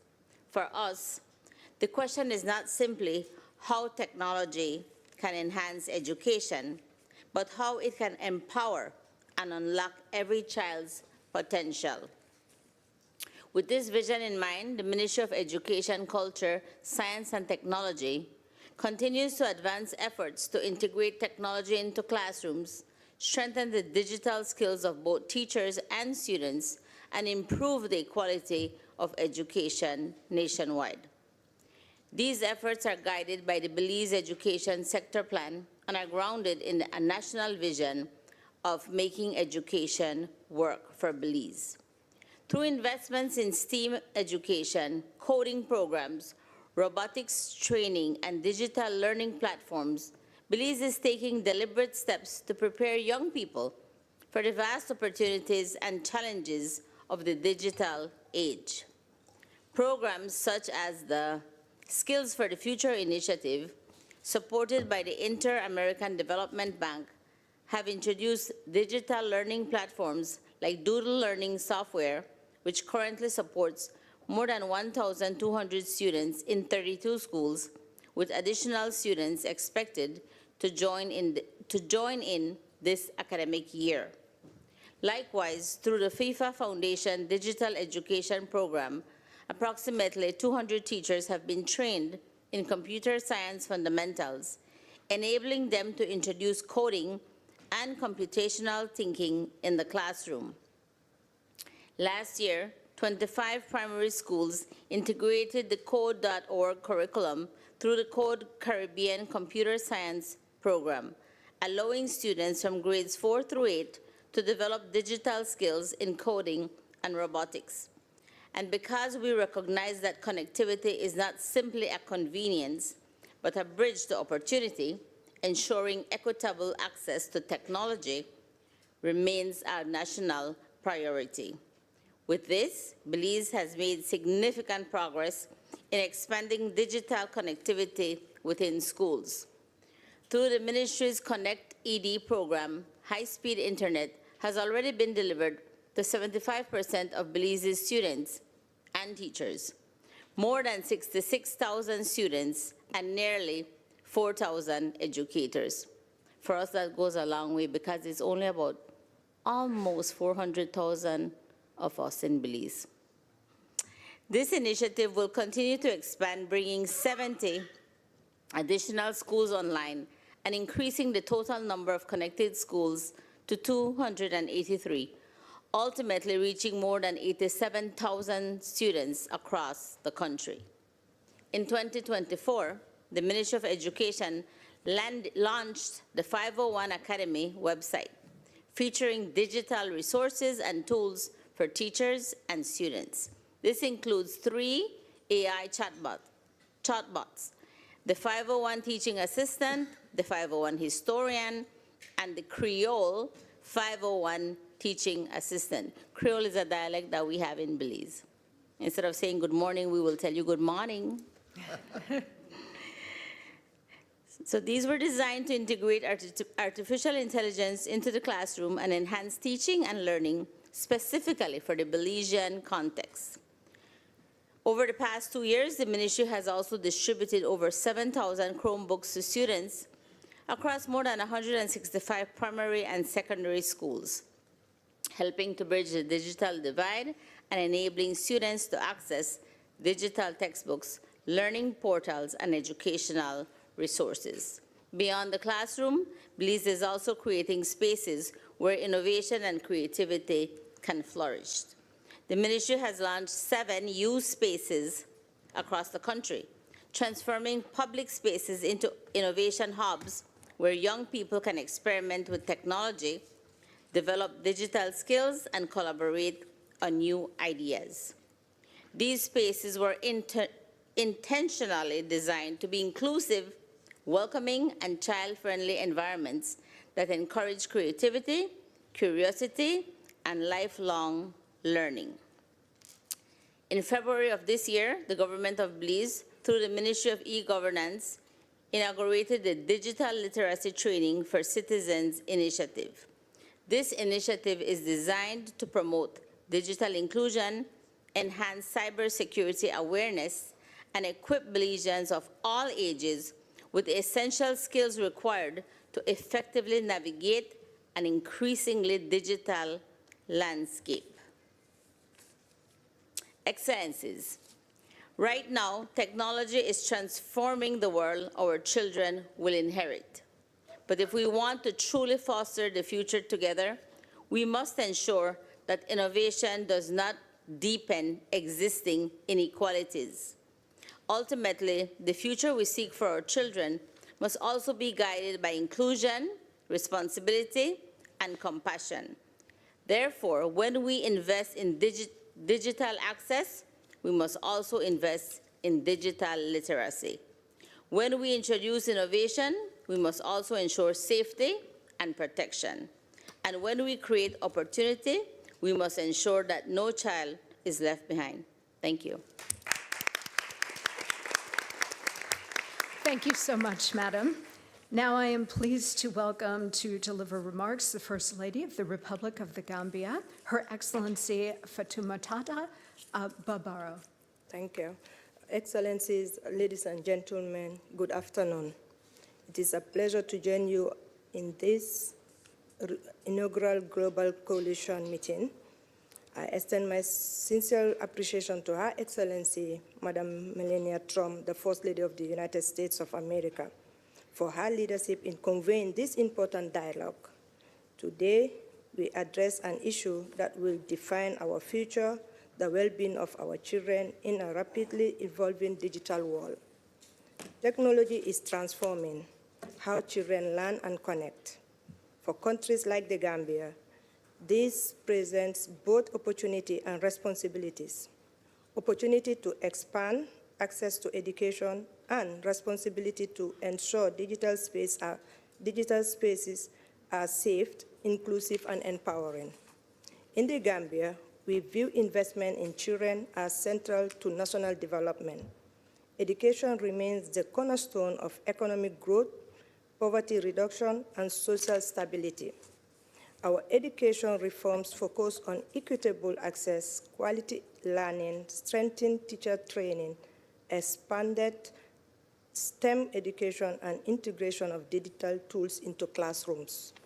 However, challenges remain including limited infrastructure, qualified teacher shortage, and gap in digital literacy, among others. Innovations such as artificial intelligence offers potential to address these gaps through personalized and scalable learning, provided that they are responsible designed to adapt to the local content and supported by sustained investment. At this time, child online safety must remain a global priority. Children face risks including cyberbullying, exploitation, and misinformation. The Gambia Support Child-Safe Digital Platforms is committed to strengthening our child protection frameworks and calls for collective global actions to safeguard children in a digital space.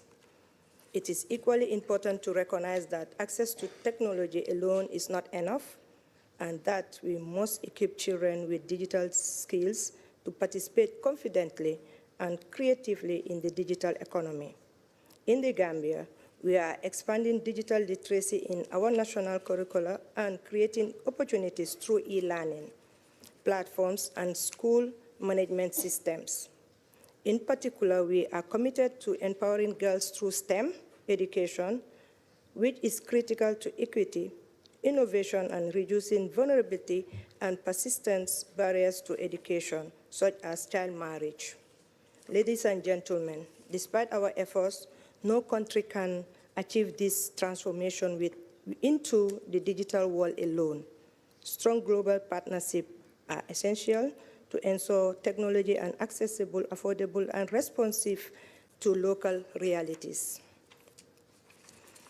Through leadership and innovation, we can build education systems that are inclusive, strong, and capable of preparing children everywhere for the opportunities of the digital age. As First Ladies and as mothers to our children across the world, the future is shaped by the choices we make today. The Gambia remains committed to advancing child well-being in the digital age, and I am confident that together we can ensure that every child can learn, grow, and thrive in our safe, shared digital future. I thank you. Thank you, Madam. Now I'm very pleased to welcome the First Lady of Montenegro, Mrs. Milena Milatovic. Thank you very much. Esteemed First Ladies and gentlemen, dear partners, it is a great honor for Montenegro to participate in this summit and to contribute to global dialogue on how technology can help children learn and grow safely in the digital age. Let me therefore thank to our host, the First Lady of the United States, for having us here today. In Montenegro, we believe that digital transformation in education is not only about technology. It is about empowering children with the skills, creativity, and confidence they need to shape their future. To support this vision, Montenegro is focusing on 3 key priorities: strengthening digital infrastructure in schools, developing digital competencies for teachers, and creating a comprehensive and inclusive digital learning ecosystem. One of the most important initiatives within this transformation is the Digital School Platform. What started as a response to the challenges of the COVID-19 pandemics has today evolved into a national digital learning environment, providing thousands of online courses. At the same time, we are transforming schools through EdTech laboratories. These innovative learning spaces allow students to explore robotics, programming, and artificial intelligence. But we all know that technology alone cannot transform education. Teachers play the central role. That is why Montenegro has developed a national framework for digital competencies for teachers and launched training programs. Teachers gain skills and confidence needed to integrate digital tools into everyday learning. We also recognize that digital transformation must be inclusive.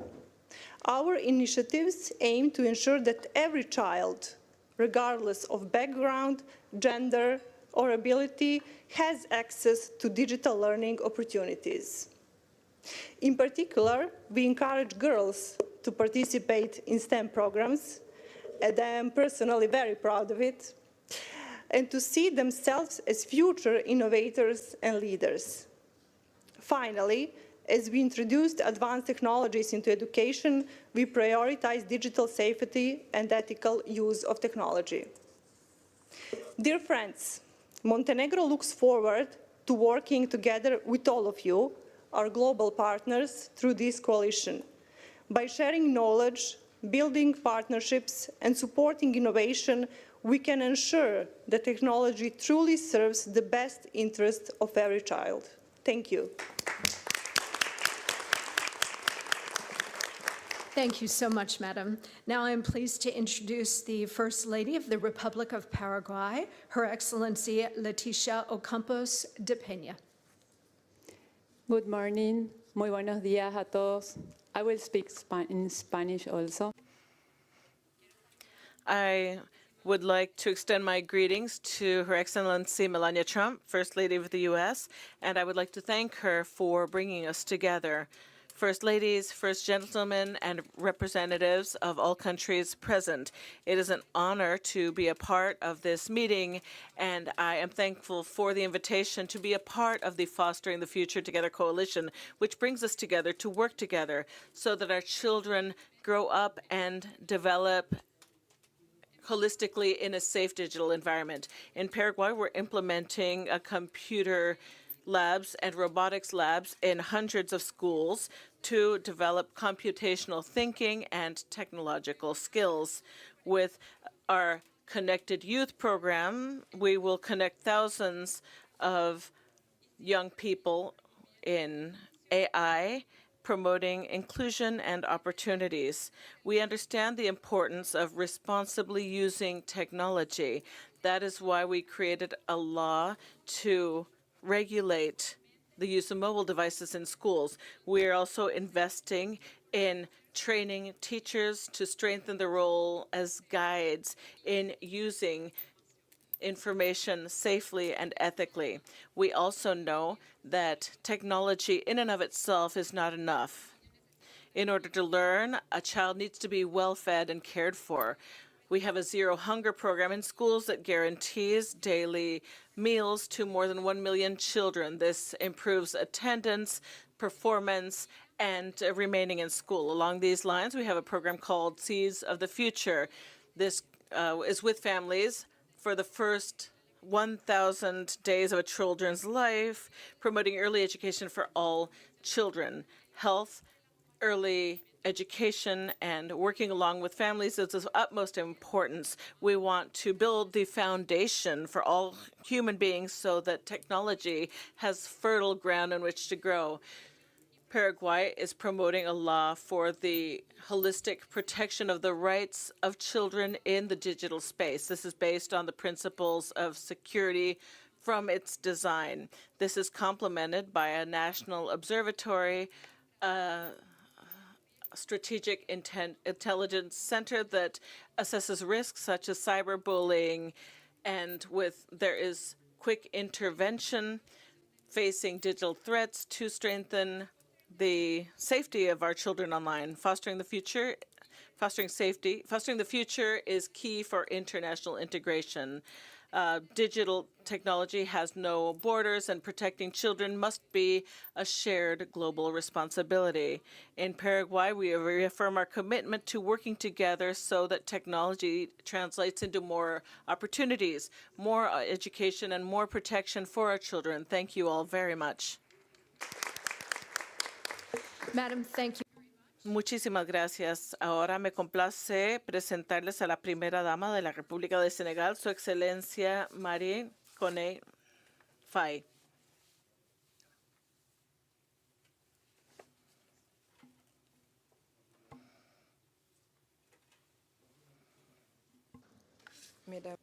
I'm going to speak in French. Thank you.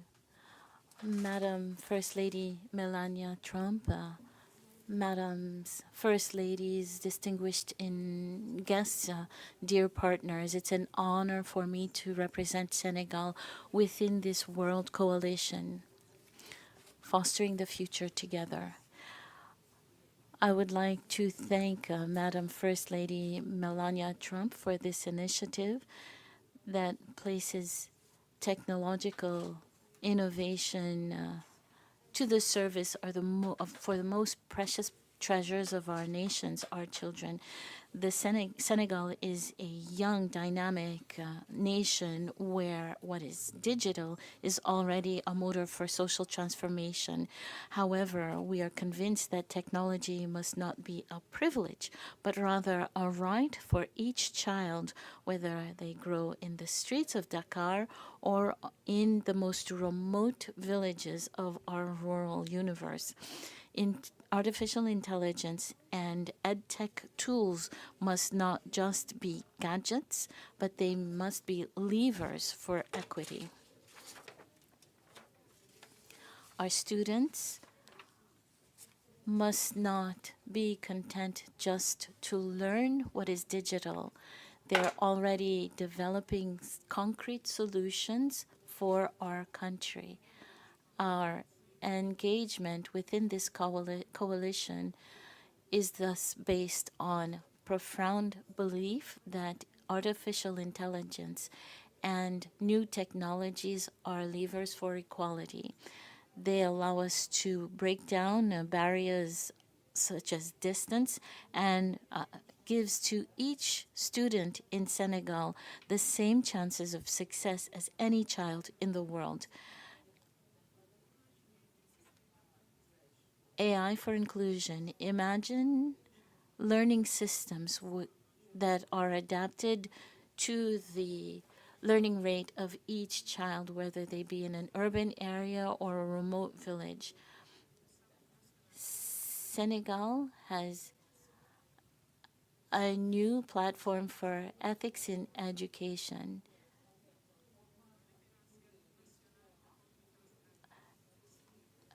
A skills center for where each child should have the know-how to deal with these technologies. digital literacy, we do not wish only for our children to use technology. We wish for them to understand it, create a generation of creators and not just of simple consumers. This is our priority. This is why we have integrated digital literacy for the youngest students so that each girl and each boy can learn, grow, and prosper. Ladies and gentlemen, the digital world has no borders. No country can protect itself on its own. It's through solidarity and sharing of our best initiatives that we will build this safe and bright future that we call our future. Thank you. Merci, Madame. And now I'm delighted to introduce the First Lady of the Republic of Seychelles, Her Excellency Veronique Hermini. Good afternoon, First Ladies, First Gentlemen.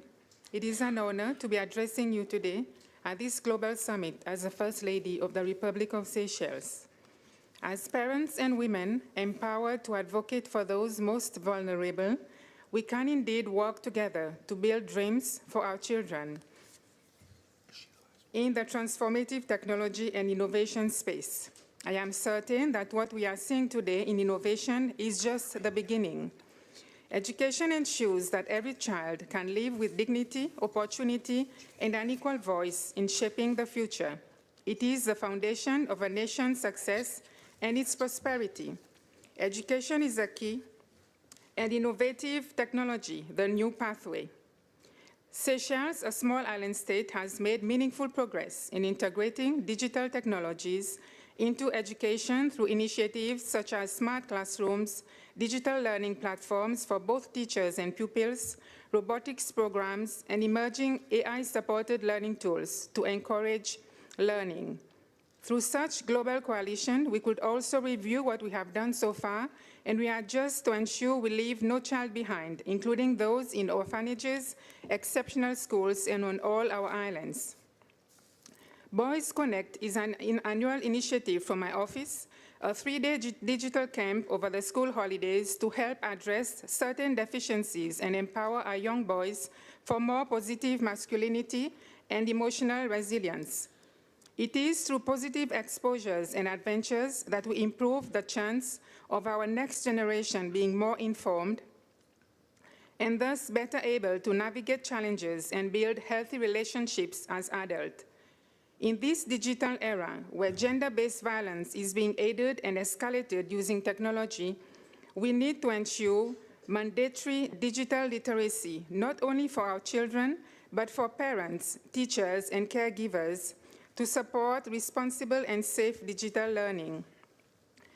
We need to ensure that technology improves rather than diminishes our children's critical thinking, age-appropriate content through some sort of quality control and legislative frameworks, cultural and social context so values are not eroded, localize the content and support to remove language or cultural barriers.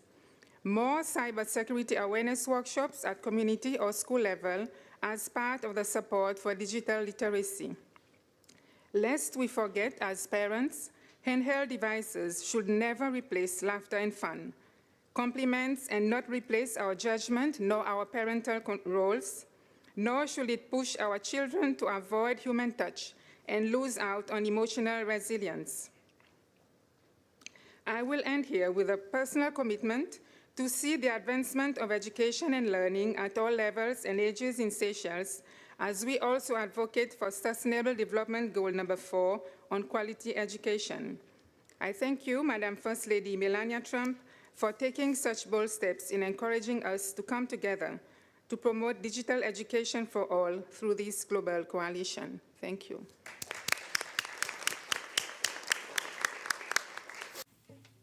And lastly, in this topic, I am pleased to invite the First Lady of the plurinational state of Bolivia, Her Excellency Maria Elena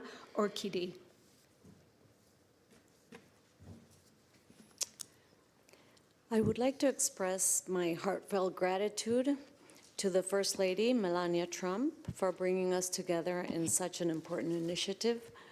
I would also like to extend a warm greeting to all the first spouses present here today, and Deputy Secretary of State, Chris Lando. Es un honor representar a Bolivia hoy día. It is an honor to represent Bolivia here today. A country that is diverse, resilient, and full of history, but above all, full of people who move forward every day with strength and dignity. Bolivia is not just a place on the map. It is a living reality shaped by families who struggle, by children who dream big, and by women who carry their homes, their communities, and their future on their shoulders. And it is from that real Bolivia, not from theory, that I want to speak to you today. Today, the world talks about artificial intelligence, innovation, and the future. But Bolivia, for many, the conversation starts much earlier. It starts with something more basic, more urgent, more human. It starts with a simple question: how do we access? Because for thousands of children, young people, and women, the challenge is not how to use the technologies of the future. It is whether they will ever be able to touch them at all. In our country, having a device or access to the internet is still, for many families, a luxury. There are homes where the digital world is not a part of daily life, not because they do not want it, but because they simply cannot afford it. And that is where this stops being a technological issue and becomes something much deeper. It becomes a question of dignity, of fairness, of opportunity. Because when a child grows up with access, they do not just lose tools. They lose confidence. They lose possibilities. They risk losing their future. That is why in Bolivia, we hold a clear conviction. Technology cannot become a new form of exclusion. It must become a bridge forward, a bridge toward equality, and that bridge begins with the most urgent step: access. Today, we are supporting initiatives such as one laptop per child, together with partners like 𝗟𝗋, Consejo Empresarial de América Latina, Educa Bolivia, and Aulas Conectadas, to place digital tools in the hands of children who might otherwise be left behind. But we also understand something essential. A device alone does not change a life. What changes a life is what comes after: learning, guidance, the confidence to believe I can. That is why we support programs like Crack the Code, where children, young people, and women are learning not only how to use technology, but how to understand it, create it, and grow through it. They learn coding, computational thinking, artificial intelligence, English, but more importantly, they learn something deeper: that they are capable. And when a person understands that, everything begins to change. Doors begin to open, opportunities expand, independence becomes possible. At the same time, we know that progress must be guided by responsibility. We cannot talk about technology without talking about safety. Without digital education, without responsible use of artificial intelligence, technology must empower, but it must also protect. And this is not a challenge any country can face alone. Governments, educators, families, civil society, and the private sector must move forward together. Because if we do not, innovation risks remain in the hands of a few, and that cannot be the future we build. Our message is simple. In countries where so many still lack the most basic tools, closing the digital gap is not secondary, it is essential. Because every child deserves the chance to learn, every young person deserves the chance to grow, and every woman deserves the opportunity to move forward with dignity, tools, and hope. And when we make that possible, we are not just expanding access, we are building the future for our families, for our communities, and for our country. Thank you very much. Thank you, Madam, and thank you to all of you for this, again, a very important conversation, this one on digital literacy and skills. I want to thank my friend and colleague, Deputy Secretary Chris Landau. Did you want to make a final concluding remark? Yeah, let me just say, yesterday I had the honor of chairing the United Nations Security Council, and I think, frankly, the discussions that we're having here today are no less impactful and forceful. And so I just want to say I learned a lot from hearing about the innovative programs in different countries. I think there's not necessarily a right or wrong answer to this. Every country is going to have its own challenges and opportunities, and I think we can all learn from each other. So again, I am very grateful to all of you who participated in this panel, and again, thanks to everybody for being here today. Appreciate it. Thank you very much. Okay, ladies and gentlemen, please welcome the Chairman of the Federal Trade Commission, Andrew Ferguson, to introduce our fourth and final topic today.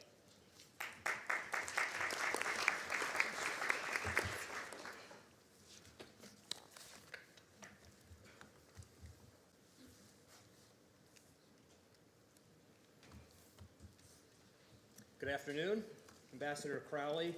I am incredibly grateful to the First Lady of the United States, Mrs. Melania Trump, for this invitation, and I am extremely pleased to be here among this assemblage of prestigious guests from across the world, and I am very grateful for the opportunity to hear from all of you about how you are addressing the prospects and challenges of AI in your unique countries, for your unique peoples and your unique institutions, but also bearing in mind that these prospects and challenges are ones we share in common as mankind.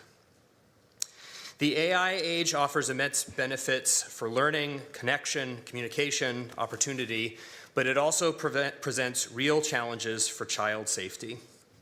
Our children face serious risks when it comes to predatory behavior online and exposure to harmful content. Data is the necessary input for the digital age, and for AI in particular. But our children and their data cannot become grist for the digital mill. The whole world has come to recognize that we must have different rules for our children online and for their data than we have for adults.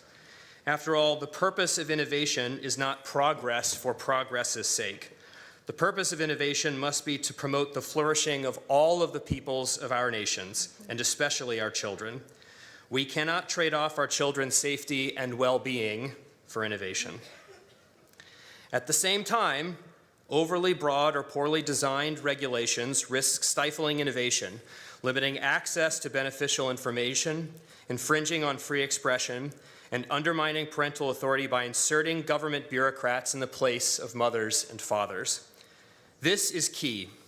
In our well-intentioned efforts to promote the safety of children, we cannot replace parents with governments. Instead, the government must come alongside parents and help them navigate the challenges of the internet and of artificial intelligence by making the best choices for their unique children. The goal of child online safety must be to empower parents, not to replace them.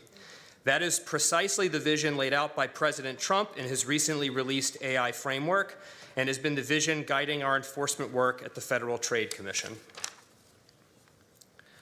Here in the United States, President Trump signed into law the Take It Down Act, which was championed by the First Lady to protect children from non-consensual intimate imagery online and deepfake abuse.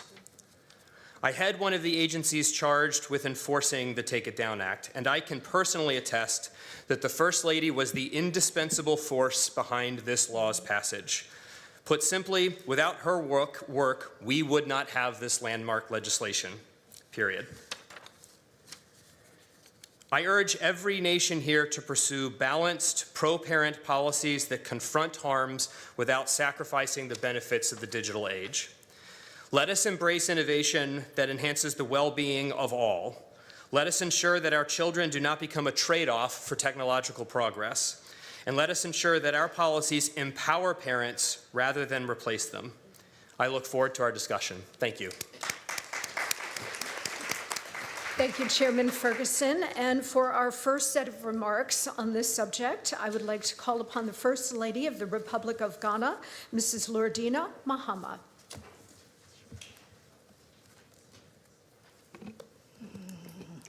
Thank you.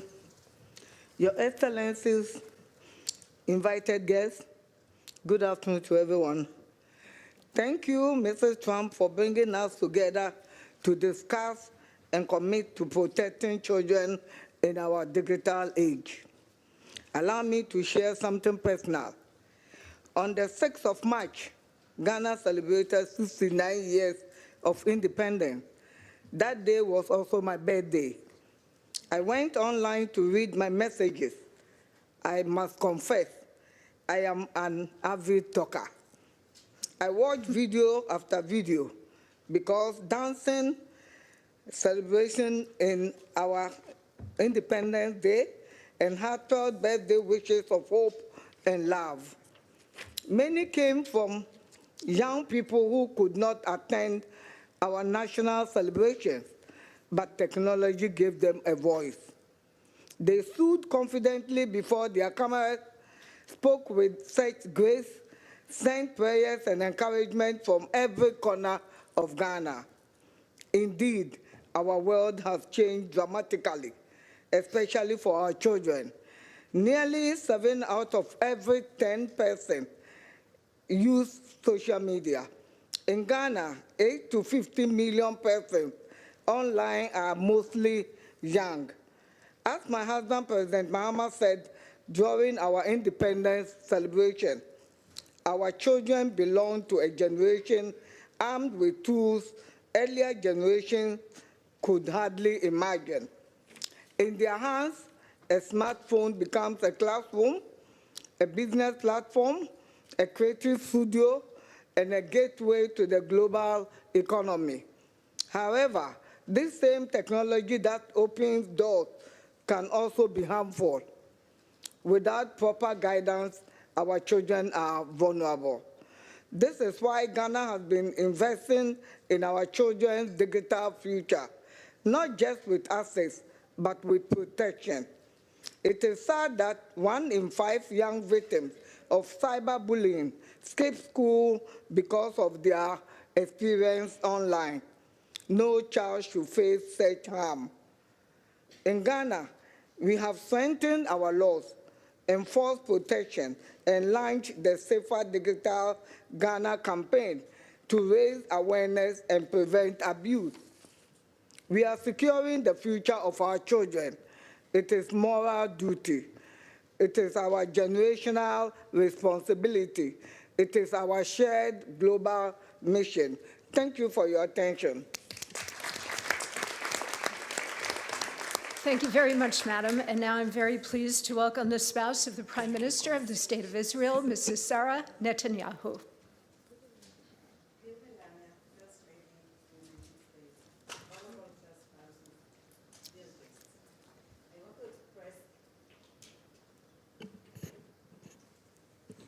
I want to express my appreciation to you, First Lady Melania, for your leadership, for your vision, and for your decision to focus not only on the future generation of America, but also on the future of children around the world.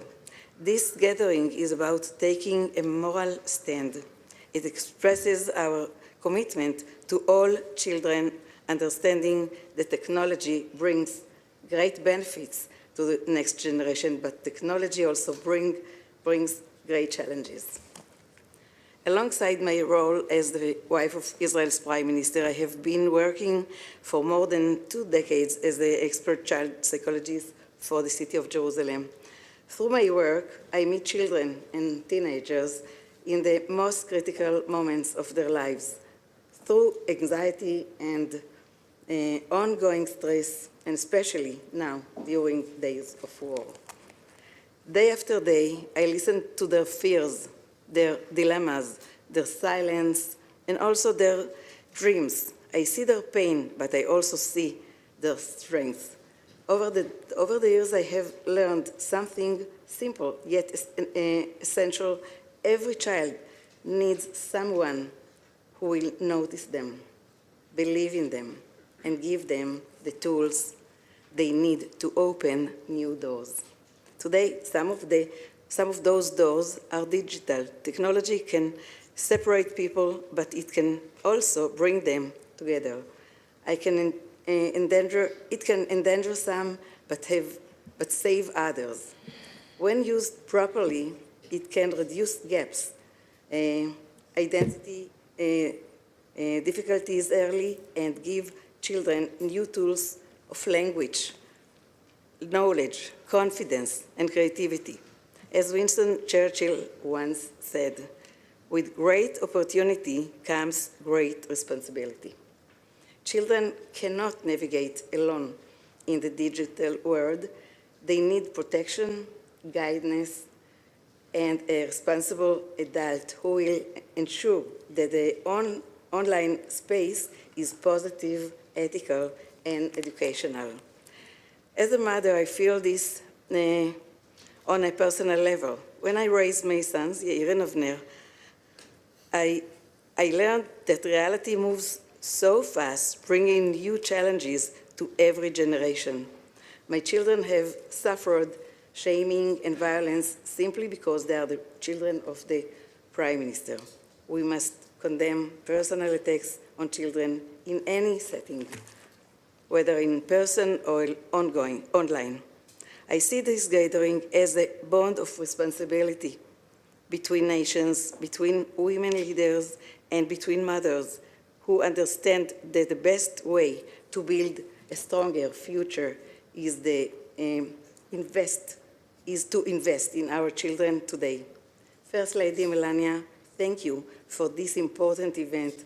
May our shared effort help children all over the world to learn better, grow more safely, and flourish with hope. Thank you very much.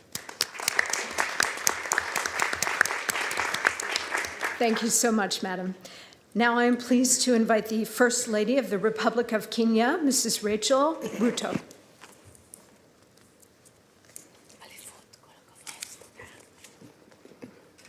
Distinguished first spouses, ladies and gentlemen, good afternoon.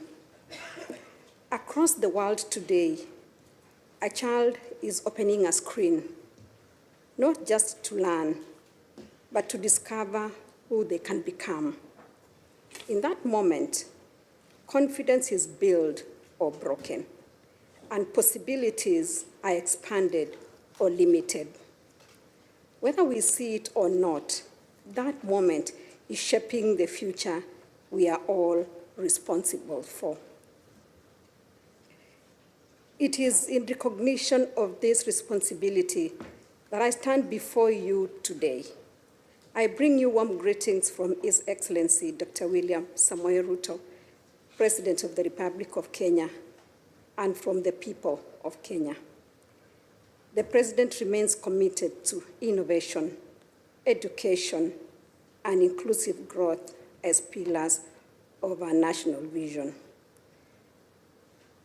Today's engagement has shown us that the future is not coming. It is already here. The question before us is no longer whether technology will shape our children, but how we ensure it empowers them safely, equitably, and meaningfully. Excellencies, ladies and gentlemen, children today are early adopters of technology, growing up in an increasingly connected world. In Kenya, mobile phone access is nearly universal, with over 90% of households connected, while internet usage continues to grow, reaching around 40% of the population, highlighting the scale of digital access shaping children's experiences. Kenyan children are discovering a love for coding and digital art through their gadgets. They are creating animations, designing apps, composing music, and sharing their work with the world. One remarkable example is 𝗟𝗶𝘃𝗲, Africa's first public environmental augmented reality game developed by Kenyan artist Joanna Olwoch with input from young people. It brings wildlife to life through interactive storytelling, showing how local innovation can inspire global audiences. Excellencies, allow me to briefly highlight Kenya's digital journey. Kenya has made deliberate strides to position itself as a leader in the digital age. We have launched the National AI Strategy 2025-2030, anchored within our Vision 2030 Knowledge Economy pillar to guide responsible and inclusive innovation. Digital literacy is now embedded in our national curriculum, supported by nationwide capacity-building programs that are equipping teachers with the skills needed for a digital future.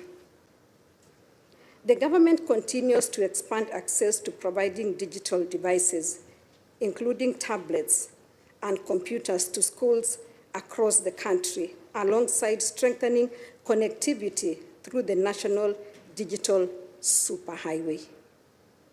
Complementing these efforts, the Office of the First Lady is advancing a dedicated digital program for schools, distributing devices and supporting robotics training, particularly in girls' high schools, to nurture the next generation of innovators.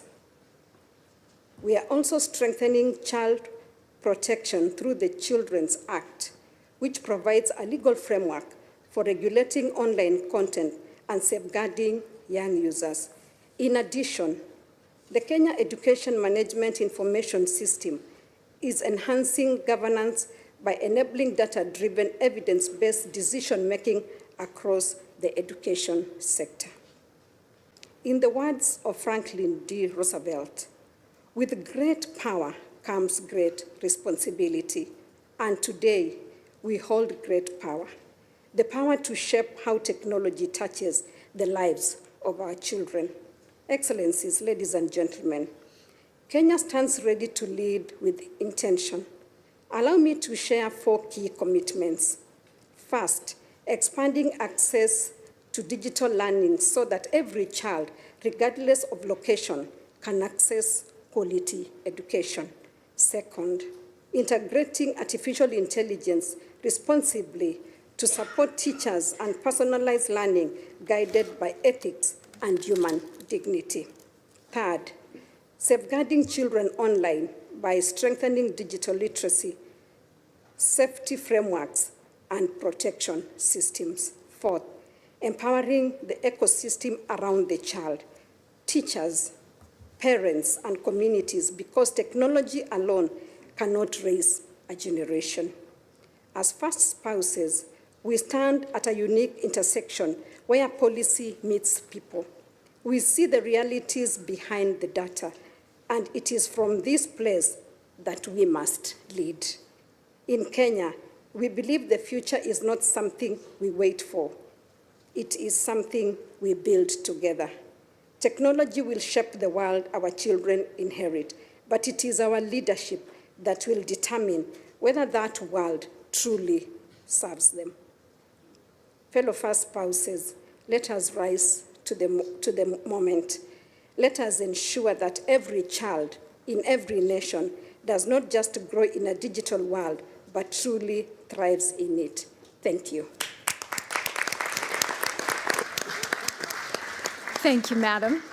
And now for our final speaker for this topic as well as for our session today, I would like to invite the spouse of the Prime Minister of the Republic of North Macedonia, Mrs. Rosa Mitoshka. Thank you. Distinguished First Lady of the United States of America, Madam Melania Trump. Distinguished first spouses, dear attendees. It is a great honor to be here with you today.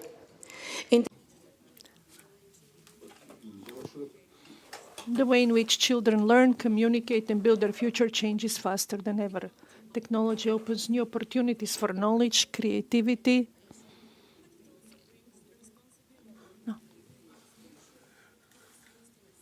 accountable and accessible manner. In our country, we believe digital literacy must begin early. Our goal is for young people not only to use technology, but to understand it, think critically about it, and use it to solve real-life problems. A key step in this direction is the 21st Century Schools program, implemented in partnership with international organizations and the private sector.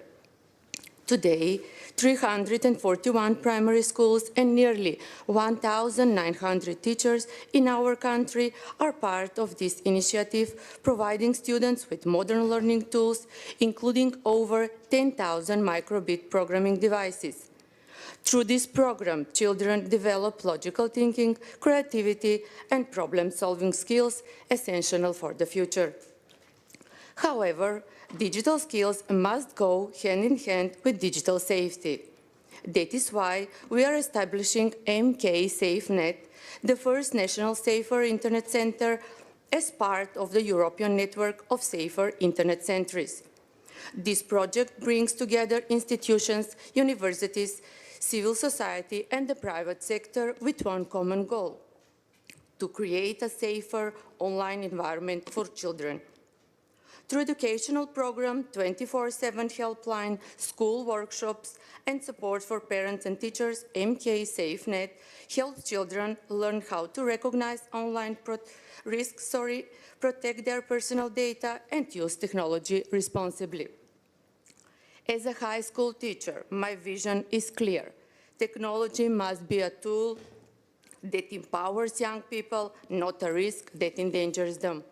That is why cooperation is essential among governments, schools, parents, technology companies, and the international community to build a digital world where every child can learn safely and reach their full potential. Allow me to express my sincere gratitude to our host, the First Lady of the United States of America, Madam Melania Trump, for this important initiative and for bringing us together around shared values. Thank you for your attention. Thank you so much, Madam. And that you have all, over the course of today, mentioned online safety and protection for our children.